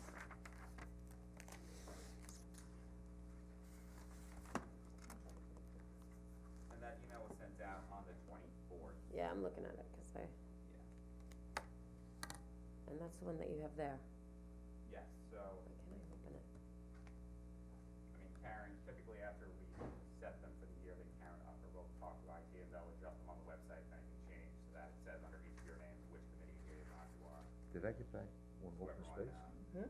Did I see when I Yes. get You back are on open space. I'm back on open space now? I was doing it, but I had way too many committees. But isn't that what spawned off the Well, there was a environmental question of committee? whether they should be combined or not, and I think that after reviewing for the, environmental, that they needed, there was not enough crossover between the two of them, that they needed to be separated. And they've been meeting again, and they've Okay. got some new projects. They're a great group, by the way.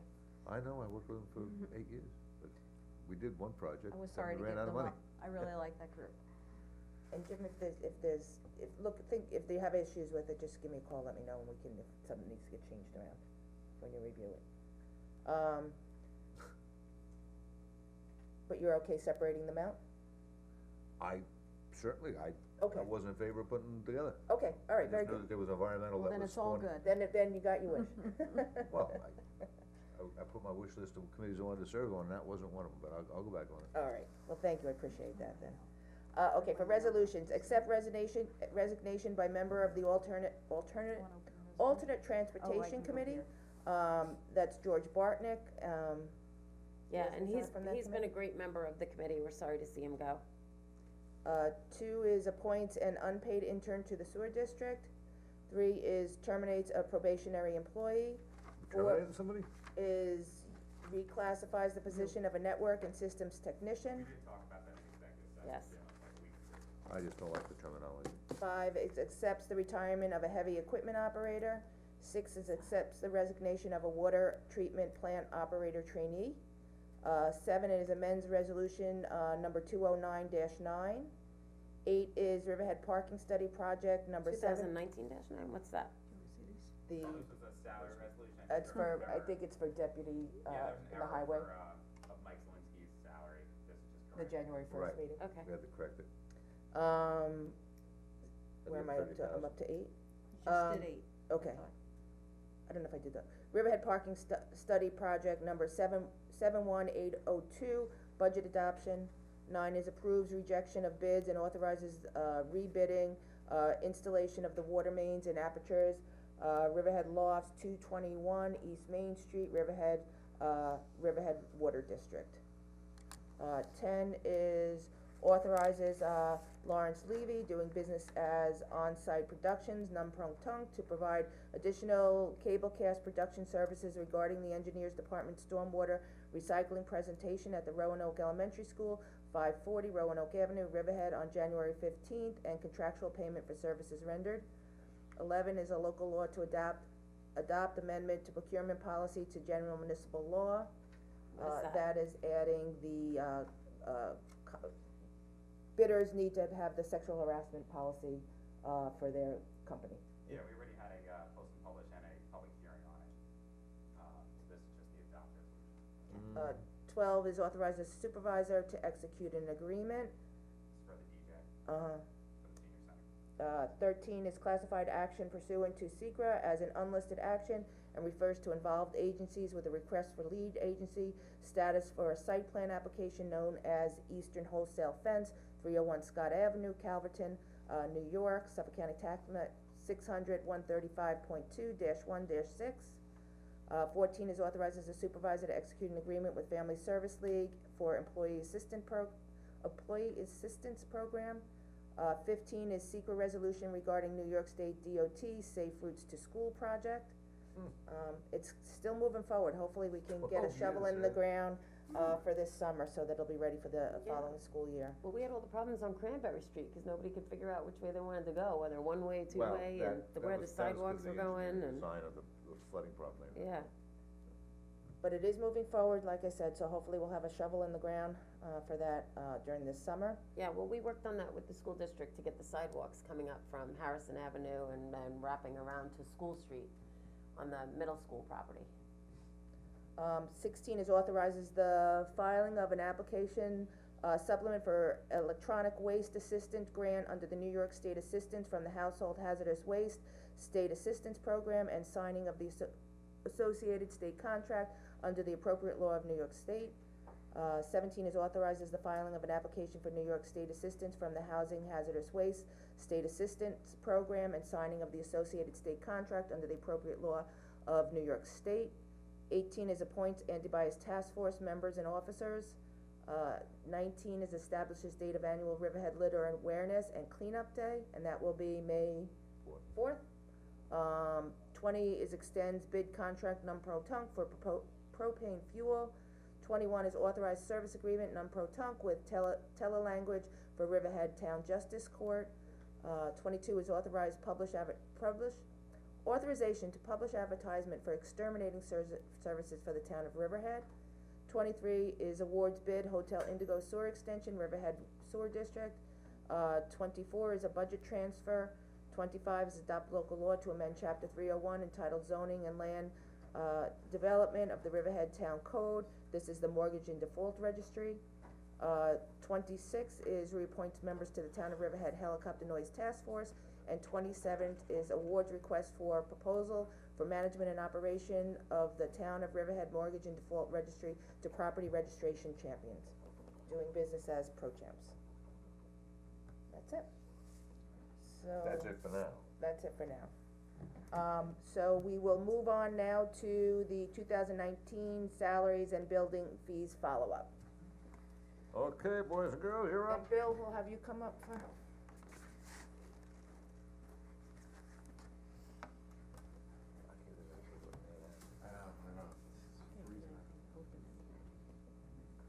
Oh, grow up. It's not even cold out. 15 below. No, it's not. 7 degrees. Yeah, Hi, how are that's you? what it says. We're not blocking. No, the camera comes from over here, so you're okay. Yeah. If we could start with the building fees first? We didn't receive it, we didn't receive anything from you guys yet to look at. Oh, no, I'm gonna give it to you now. But just, we'll start with that and then the salary second.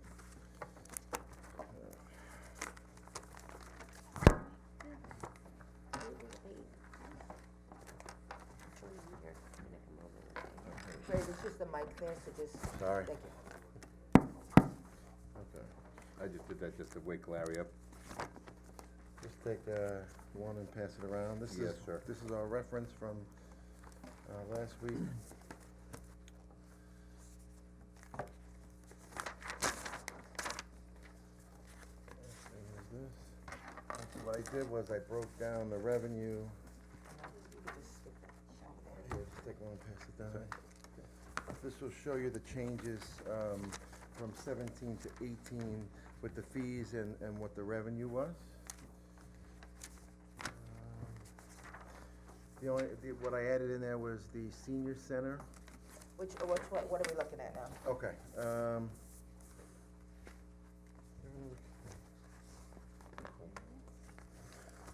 okay, this is the resolution here, the first, document I gave you. So this is what we're proposing for 2019. I submitted this last week. What we did add was the Senior Human Resource Center to it, based on our conversation last week. So this, okay, I see. And what I gave you here was to show you, this is the spreadsheet. So what we did was we broke down all the revenue, for each category based off, like say, tournament fee rental, $175 per day in 2017, $200 per day in 2018, and you can see the difference in the revenue in each category. So this way you can see how it's performing. And then 2019, we want to keep the same rate as 2018, so you can see the revenue from there. So I can go down one by one. First, the tournament fee rental. In 2017, we brought in revenue of $14,275. That was at 175 per day. Then this particular year, we brought in $79.50 at the 200 per day per field. We just lost a lot of organizations that they're going to different places to run their tournaments, mainly because we don't have the lights and everything. So we couldn't grow there. We grew in the leagues, but I'm saying that correctly, right, Ashley? We had tons of rainouts as well, so that's why you can see the revenues down there. And what was the projected? Do you have the projected for? We don't project, we never really project that. Not by each particular revenue category. Okay. The league ball field rink rental went from 75 per day to 75 per 4 hours. Half day, right. So you can see it went from 21, so it's flat, a little bit, 11% increase to 23,625. We changed the hourly light rental from 10 to 25 per hour, and you can see the difference there, 1535 to a 327% increase to 5,000. This is the facility hour reservation lights fee. This is where we assess fees if they go over, like for instance, if they didn't ask for the lights, then they had lights because it got dark and the tournament went on. That's not a big number, it's 260 to 970, go ahead. Just out of curiosity, if the tournament fee is down, who's paying for, who's buying these lights? Who's using these lights if we've had? Well, we have all independent organizations that will come in and do the tournaments.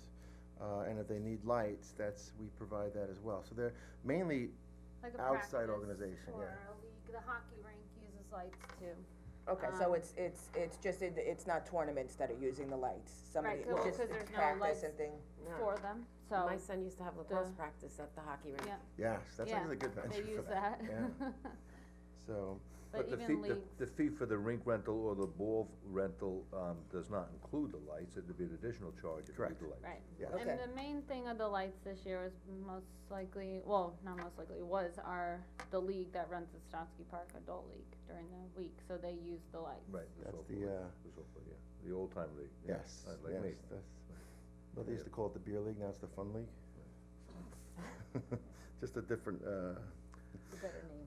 okay, so we have group picnics, that went up, we went from $10 an hour, and then we kept $10 an hour, but we had the $50 cleanup fee, because what we learned on Monday mornings was, most of the times after a large picnic, it was a mess, so we brought in a park attendant, to clean up every Monday morning, so that fee went from $495, to $19.20, 388% increase, so the $50 cleanup fee worked. Then we go down to community centers, in 17, it's the same, we charge $15 per hour. This is just for meetings, anybody wants to come in and have a meeting, so that revenue was $5,400, it went down to $4,800. That's like a hit or miss, if people wanna have meetings, they purchase, they don't. So that fluctuates all the time. Weekend party events, that's using the GYCC on the weekends. We did $70 per hour with a minimum of 4 hours. We went from $75.02. We kept the same in 2018, and we went from $85.82 with a 14% increase. Now we go down to the beach stickers, and this is what we see. We're seeing a lot of increase in beach stickers. More people are purchasing them. We do 55 for 4x4 permits. It used to be 45, but in 2017 we changed it to 55. So we went from 29 to 30. That's standard. We pretty much were always in the $30,000 range, give or take. Parking has went up 6%. It stayed the same at 15, 57 to 61. Senior parking, that went up. That what I mentioned last week is continuing the trend upwards. So say it was 10,000, then 12,000, 15, now it's 16. Non-resident parking, these are the daily permits. So it's either 200 for the year or 35 annual, and that continues to Daily. steadily move up. Yeah. 35 daily. 35 daily, correct, I'm sorry, 200 annual, 35 a day.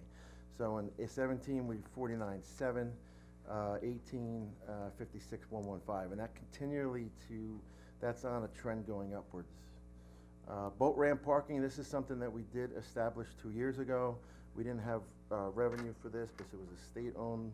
We shared it with the state. Now that we own it, we fixed the rates in 2017. We charged a lot and we weren't getting much out of it. So we do 35 daily, $20 for the residents annually, $5 for the seniors, and $75 for the non-residents annual pass. Same thing. This year went from 12 to 9 to 15.5, 20%, 7% increase. And East Creek, we steadily increased it. 85 was the number at the peak when we originally put down the increase starting at $60.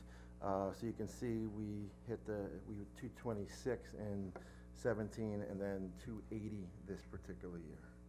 So that's in the black now, right? Instead of in the red? Yeah, Yes, Bill please. and I are confirming this, but the numbers I have puts us in the black. Well, we did a lot of improvements, so there was a lot of bond there. Yeah, I mean, we're paying back the bond, that's the big thing. But Do you have those numbers? You don't have those? East Creek? Yeah. East Creek is in the black this year with that revenue. That was the whole The thing. first We knew time. the expenses really was the debt, and then we had some other miscellaneous Right. expenses. Oh, it is. There wasn't a whole lot of improvements because of the new docks. And we had to get that over, it was like $220,000. We had to get it over 250 in order to break even. Okay, very good. So we'll finally hit that and very happy about that. Yes. So, finally, because it's a lot to increase. We had actually a meeting last week with the entire, all the boaters. We invite everybody, we do it once every 5 years, and everybody seems to be happy. They have their little things that they wanted fixed down there, and we'll jump on top of that right away and fix it for them. So, but other than that, they're happy. We don't have to increase it anymore. And if somebody wants to put a boat there, what do they need to do to get on Wait. there's a waiting list, how do they do that? There is a waiting list. You have to fill out a form. You can do it online, or you can just come into the office, fill out a form. We take the form and we put you on the waiting list. Waiting list was 7 years, but I kind of saw this happening 3 years ago when we increased the rates. That supply and demand curve. We lost 200 people off the waiting list. We're almost done cleaning it all up, so we're down to But about their boat 100, might have been gone 150. after 7 years. Well, some people died, That- there were Yeah. so many It's things. the smaller slips Yeah. that get more turnover, so if you got a boat, 22 feet or less, you're Yeah. gonna get this boat much quicker. We used to Yeah, average those maybe turn around much 8% turnover annually. Now it's up to about 14-15%. I think that'll flatten out now, because It's we're the not best increasing the rates location on the anymore. bay. Oh, it's great, it's great. And you're So- right out there, you don't But have we're encouraging people to come in and fill out and be put on the waiting list, Oh, because yeah. you do use the waiting list when, as slips open up and you go down the list. Yeah. So, Yeah. I know you So- had said that you wanted more people on that. Yeah, well, we'll say that, well, even here or anywhere we said, we're down to, it's about 100 something, so you're talking about maybe a 2-year wait now, which is not bad compared to the 7 years. But Now, this resolution you presented to us has no changes and stuff? it does not, it has the additional, Senior Human Resource Center, that was not, from what I understood with Judy, they didn't rent it But out. Go ahead. Do- Oh, Judy's Come on, here. come on up. Sorry, Judy.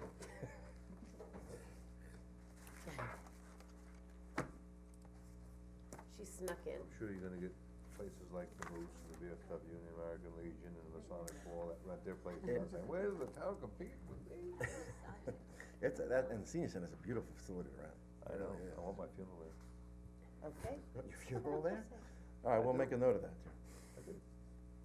okay, so do you wanna address the changes in, Yeah, we just, changed the rates, cause the rates have been the same for the 18 years that we've had the building, or 17 years.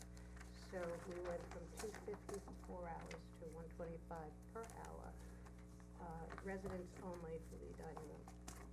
And then non-residents, we went from $100 an hour to $150 for the first hour. I'm gonna remove some verbiage in there, Judy, I didn't get to do that. Judy asked me to just take away weekend events, on the top part where it says residents only, because it is just for parties, dining room. Weekend events I put for Georgetown Community Center, because we really just rent it out, for parties on the weekends, but the, senior center has the ability to rent out during the week, so I will be removing that portion, weekend events. okay. And then for the community center, how is this different from the last, I don't have what we had for last time. You went Okay. back and did the, I'm sorry, go ahead. you went back and for the services that are provided and the hourly rate for the services. So are these the same numbers you presented last time we were here? I don't have my list in front of me. There's one change that I wanna confirm, that the board had asked me to go from $15 per hour, minimum 2 hours, to 20. So I'll make that change. I just printed out what we had last week. So, and this is the single use meetings. meeting when the Correct. building is open, right? This is Yes. 9 to 5, so that has to be single-use meeting Uh, during normal business hours? It, What- it can be at night, because we're open most nights during the week, so if you wanna have a quick meeting at night, as long as we have somebody there and we have an open room, then But yeah, we'll I let think that. that's what we were trying to figure out, so that if the building isn't open and it's 2 hours, and will that cover the cost of somebody going open the building, staying there, removing the trash, and closing up the Yes, building? yes. So this $20 would cover that? Yeah, Well, it's it'll 40, more 'cause than, it's 2 hours, minimum 2 hours. yeah. It's we 40 wanna Okay, make yes, sure we you're get right, 40. We correct, don't okay. wanna- 'cause Yep, they'll I'm just come in and thinking do 1 one, hour yep. and that's it, so. Okay. So I think the $20 is fine, that'll, any increase in revenue is fine, so I'll make that change. And then just remove the weekend events, and I believe that's everything. Now, that community center does not include the senior center. No, that's That's next. separate. Senior centers below the community centers, we separated out because the senior center's a much nicer venue. It is, and you don't want them using the kitchen. No, they don't use They're it. not No, allowed to we use the talked kitchen. about that last time. Yeah, right, good job. So everything else is. So then this list here, all of the other, everything else is staying the same, is that correct? Yes, that's what I'm recommending. We saw a nice increase in certain categories. What we do also is we go and compare our rates to other neighboring municipalities, and we gauge that and the results from the previous year, and that's really where we have our numbers or we change our numbers. So nobody is changing their numbers in our neighboring towns, so we're pretty much at where we should be against the other towns. I think the only other thing that we had asked is for the seasonal parking for a discount or for Yes, vets. veterans parking, Did you address correct. that, or did you choose not to address that? No, it's not that I chose not to. I think we discussed putting it on it now. I can put that on there. I just wanted to make sure, I can do that. We were gonna do veterans at no charge for the year, and also, the emergency personnel, correct? And I can. I add thought that. it was just the veterans, if you wanna do, We always did emergency personnel. It was separate than this, but you had mentioned just adding it all on to I thought one. the emergency personnel was a separate resolution, that wasn't, Yeah, and So- I can still do that, or I can put it onto this. It's whichever way you choose, but I think we brought it up to address it last time, and that I think that we had been in agreement that we wanted it, something to come back with that, and I just don't see anything here, so I'm asking what it is that you're gonna present, because it needs to be complete for us to put it through as a all right, resolution. there's no numbers here, I mean, because it's free to all of them. The only thing I can give you is the amount of people that took advantage of it, and I can get that number for you. But we need it in some sort of, in the resolution, or as a separate resolution. Yeah, I'll make that separate, I'll keep this for that, and I can create a separate resolution with both those on there, and I'll give you the data to back it up, we can do it at the next meeting. But, that's fine, that'll be fine. Is anything else that anybody? Yeah, it's 2019, let's get these fees set. I Yes, know. Good the Lord, before individual 2020 programs, gets I here. had asked Ray to, I have that, I'll get that over to you. Yeah, that's get me some for, information on yeah, I have that spreadsheet. That's totally separate from this, but Yep. I'll give you that spreadsheet. I have that for you. Do you wanna just, we had spoken to you last week, the Little League had come about the lights at Stosky Park, there's a couple fields with lights. We do know that it's costly to put lights on a field. Ray had looked into possibly, just putting the, what's it called, what's turf? Synthetic turf on the infield, Synthetic yeah. turf on the infield, because if you put synthetic turf on the infield, it makes the field more usable for different things, because you can restripe it back and forth for, What field you talking about? for, The Field 3, Yeah. or Field 4. Little League, the problem with Little League is the lights we have on Stotsky is on Field 1, Field 2, Field 4. all three of those fields are skinned infields, so they're play for girls softball only. So the baseball, the boys' baseball need grass on the infield, or turf would solve both problems, because they both could use it, synthetic turf. So, but synthetic turf, and it costs a lot of money to do. It was about, you gotta call about $150,000, $175,000 to do Correct. the Yeah. infield, but that is, That's just infield only. but that's compared to how much would it be to light a field? Probably around the same amount. I mean, we looked at $800,000 to $1 million to light 4 fields at Calverton. So you're looking Long in time that ago. same range. Yeah, it hopefully it stayed flat, but I have a feeling it went up as well. So we're looking at, or almost the same thing, $175,000 for the field itself. Well, can you do some analysis on that, so that, I mean, it also, the versatility of the field allows you to do how many things? Can you do men's softball on there too, women's? Not on the those men's. fields. Stotsky is built for Little League. So, the turf field will allow you to play anything, you know, it's either girls or the boys, that's it. You can play anything on there. And we also actually, Turf field's gonna go 1 and 2? It was just a thought that. 1 and 2 would be looking at either the doing most turf or obvious one.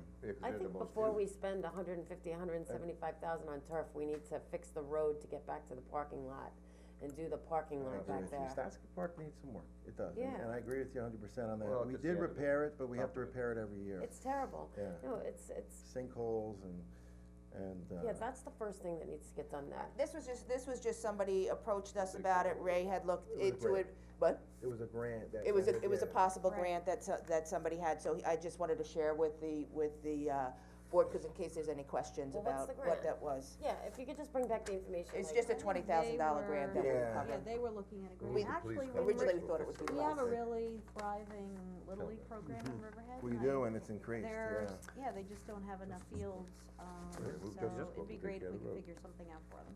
Yeah, well, we have Veterans Park for them, but again, it's Yeah. They use it it's, I think it's the lights. the lights. They The like to lights. play, everybody Yeah, gets to it's play the at night, lights. they don't get to Sure. play at night, Right. Sure. so. Absolutely. So lights would solve that problem.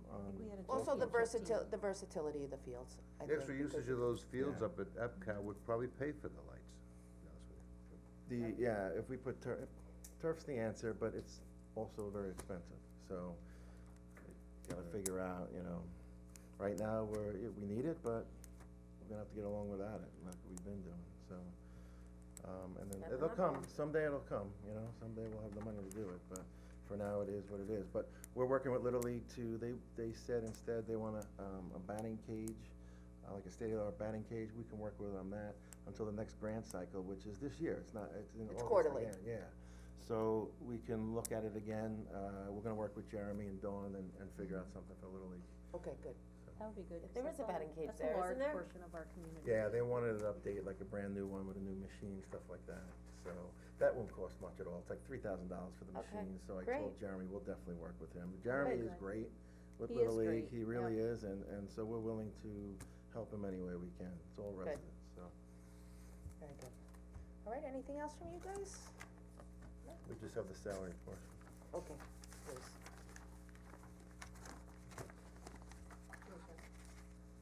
Yeah, if they have questions, Kelly does our personnel, so she's here today, just in case you have additional questions. So, you have the resolution?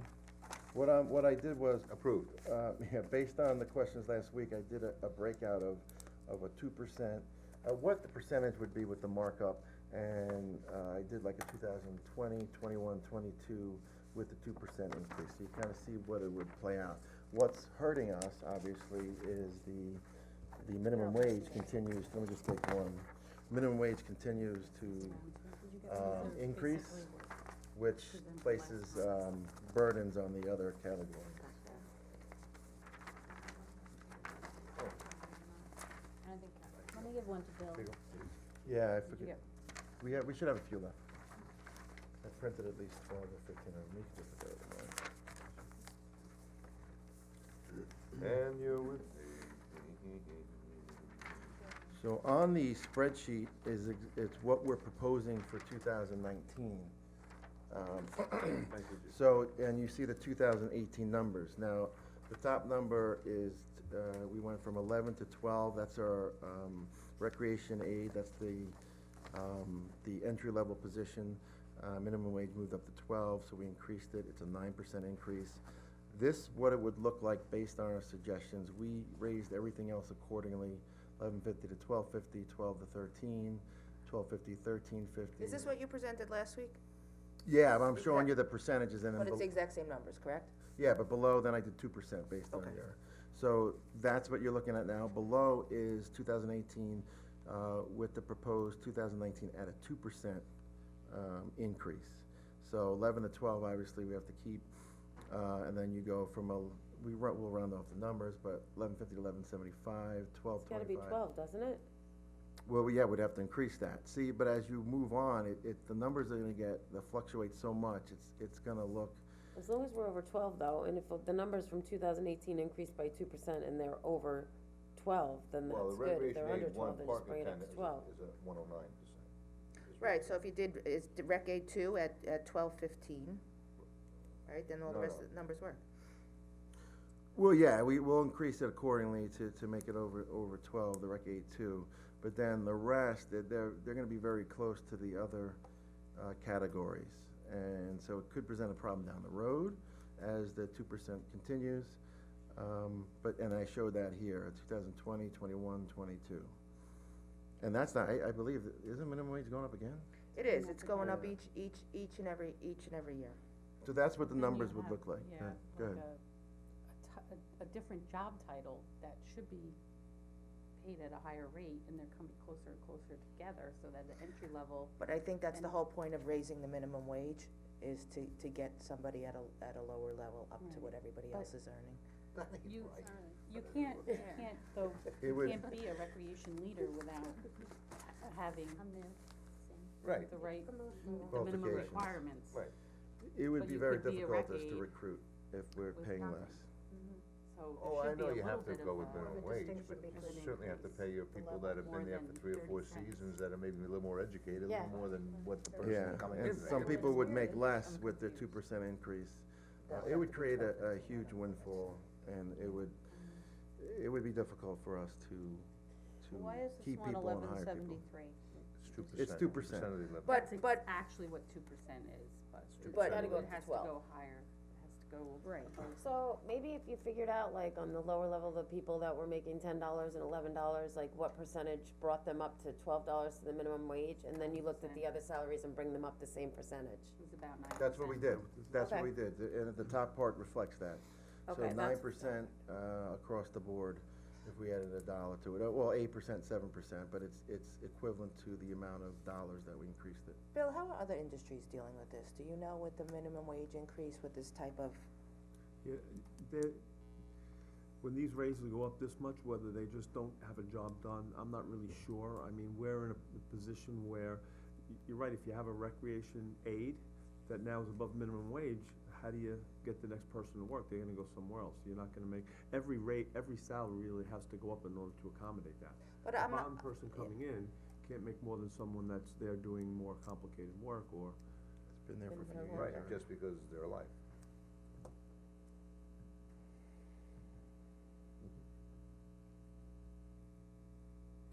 Yeah, other municipalities, I Everything's met got- with them, every they're time doing minimum something wage goes similar. up, everything else gotta get shifted up accordingly. I mean, that's the only way to do it. That's what we have been doing, yeah, and it is getting increasingly difficult to get the right people, and especially for the youth camps and everything, and we screen them all big time, and so if you continue on this path and you go out to, you're going out to 2022, so your first proposal up here for 2019, what do you end up with at 2022? For, Just say, add- a Rec Aid 2? we would just add the 2% each year, so it would go to, yeah, it's 12 to 24 to 1250 to probably around 1260, I would say, in 2022. It's about a 20% 1277. increase, yeah. So you're at 1260 for a Rec Aid 2, Give or but, take, yeah. but that's on the 2% increase on the bottom one, correct? But you're proposing this proposal on the top, correct? Where Yes. it's 12 and 1250? Under this Correct. scenario, in 2022, what are these folks making? I'd have to move Because the I think numbers over. that we need to take a look at that. Well, it would just be 2% I on don't top of think that, that we can so. hold, Well, the minimum wage continues to go up. In 3 years, are we gonna have a, you know, assistant rec leader making $17 an hour? sure, It might most have to likely. come to that. Well, this is what but you can't project that because we don't know. yes, you can, Well, because we know that with the law is in effect of what the minimum wage is going up. Because that's Keep gonna, going up, yeah. that's gonna affect this next year, because this has to help pick, well, it's just. Well, that gets done on a yearly basis, but Living wage, Yeah, the only thing we're doing is moving everything up accordingly, that's all, so everybody's on the same playing right, field. That's basically what we're doing. We did that, 2 years ago when we started with the increase. We did it last year, and then we did it this year as well. You wanna see a 4-year build out of what it's gonna look like? well, see here, right? He did this here on the bottom, right, as a Well, he 2%, showed what as a 2% is, 2% proposed increase. This is not what they're proposing. So he gave us the proposal out on to 2022 at 2%, but that's not what he's requesting. He's requesting this, so I would just like Right, this well, I proposal think to you be just do out what you also. requested. You I think this requested was just 2%, and that's what Right, it did. but- This was just to illustrate what the 2%. But what are we comparing it to? We're not comparing it to his request. I would like to see it compared to your request, because you know the minimum Eventually- goes up, Right. and then it stops. Right. Right, so that's all I'm But if we looking. just do the 2%, eventually you're gonna have like a higher title, potentially be making less than someone who's coming in. I just wanna see where it plays out till, cause minimum wage goes up to what, to what year? 15, it's gonna go You know what 15 minimum wage dollars. is now, you know what minimum wage is gonna be Right, so in it, 2022, right? yeah, it So if peaks you use at, that as your base, right, so No, that's if why. you It's all take- relative that's- though, to It me. is, I think what you need I to do get is it, but take just this put it on model, paper. Yeah, just and then just branch say it the, out and say the 2%. new minimum wage, and if it's 50 cents more for the lowest payer, the lowest Yeah. title, you have to increase everybody 50 cents.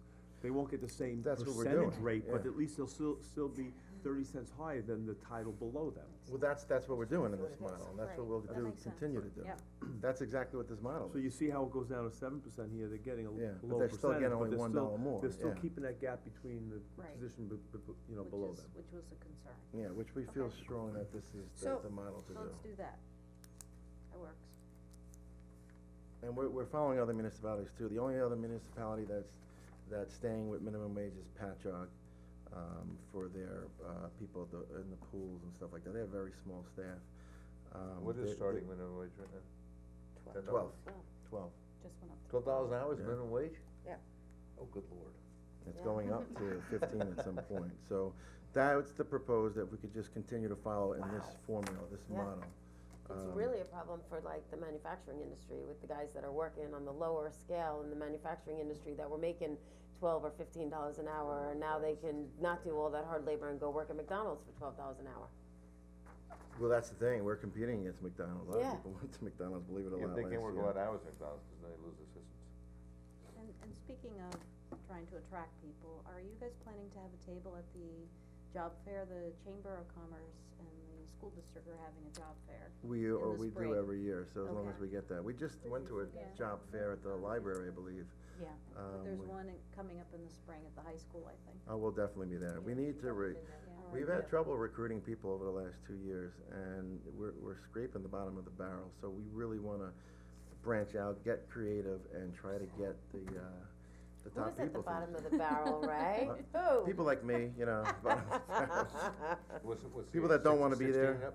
You know, the programs work the best when you have continuity in staff from season to season. Yeah. Cause when I did the summer rec years ago, the same people started in high school, went all through college until they got Yep. their full-time permanent job.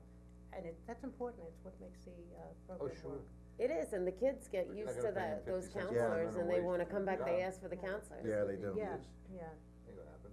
Well, the chamber just set up a mentorship program with the high school, so we're gonna be Definitely working, work with them. we're working closely with the high school, and, Okay. certainly I'll keep you on top of things. Yeah, I usually did- they reach I out, but did if you can bring let me up- know when it is, we'll Okay. definitely go, yeah. We're gonna try very creative things this year to bring in. Well, did you go last year to the school one? We go every year, yeah. And how many people do you get off at the school recruitment? What would you guesstimate at, Cal? How many people we get from that? Not that many, Yeah. 10. 10 is good. And she also did one at the Tag Building last year. Yeah. She went to the one at the library, just, But how about did they have one at the school also last year? I There thought was the one, chamber did. And there was also one at the Hyatt, I think, this year. The Hyatt does it with the chamber So the one Yeah, at you the do? school though, you only got about 10 people? and the IDA. Yeah, Okay. Yeah, Yeah. probably. okay. A lot of them don't have the certification for lifeguarding usually, or. We got a few park people. And for the lifeguarding, when is the class? The class is now for that? We don't have offer ongoing it, classes, but yeah. So is there We any, recommend places for them to is there any recruitment going on at the school now for the lifeguards, so that they're ready for the summer? When We- we go to the job fairs, we recruit for lifeguards, park attendants, beach attendants, all of that. So we get their applications in and then we see, some have their certifications ready. If they don't, then we try to steer them in the places. But I'm just curious, like if you just, if you put flyers out at the high school now, or give them to the guidance counselors now, Or so that even they the can be coaches. certified prior. I wonder if you couldn't give them to some of the coaches. Great idea, I mean, why not? With no Yeah, we have kids, flyers ready to might know go, I know kids. the beaches are jumping on it early this year. So yeah, we'll get it around to the school, we'll. How many everywhere. lifeguards do we employ totally, in total? It's 8 per day, so how many did you have on the roster last year? 20? Maybe, yeah, give or take. More than that. Yeah, probably You know, I would somewhere. definitely reach out to, you said guidance, and I would definitely reach out to the athletic director who might connect Yeah, I you like with that idea. students. There I might be do. kids that really want a job and just don't, no one has spoken to them, or they don't know Yeah, about it. and They like a might get mentor, or the coach certification. being a Right. mentor, yeah, I think that's a great idea, so. The pool's open like college. I know, Oh, I what read day is that. it, what day I is read that opening? Okay. That's exciting. That helps us Really too with the exciting. lifeguarding courses, we have to take them out to Brookhaven, Yeah, Mass. that place would be, I guess that's been a long time in coming. Thank Oh, you, guys. thank you very guys, much. thank you very much. No, thank you, it's been very nice meeting you. Have a great day. Okay, just check it out. Check. Okay, gotta go. But I Yeah, have I to have leave it, now. but I will again. Okay. To you, Okay, can I have, I have to make changes on basically what I said on the day. I'd like to make a motion, we close the public portion and open up a executive session. okay, for personnel matters surrounding the discipline of an employee, matters surrounding the potential hiring of an employee, matters regarding the potential hiring of an employee, contractual negotiation with, the Superior Officers Association. So moved. Are we beating you up today? Can I get a second? Jody? Yep, second. All in favor? They like to beat you up. Opposed? So carried. Are we beating Ray up today? Who we beating up?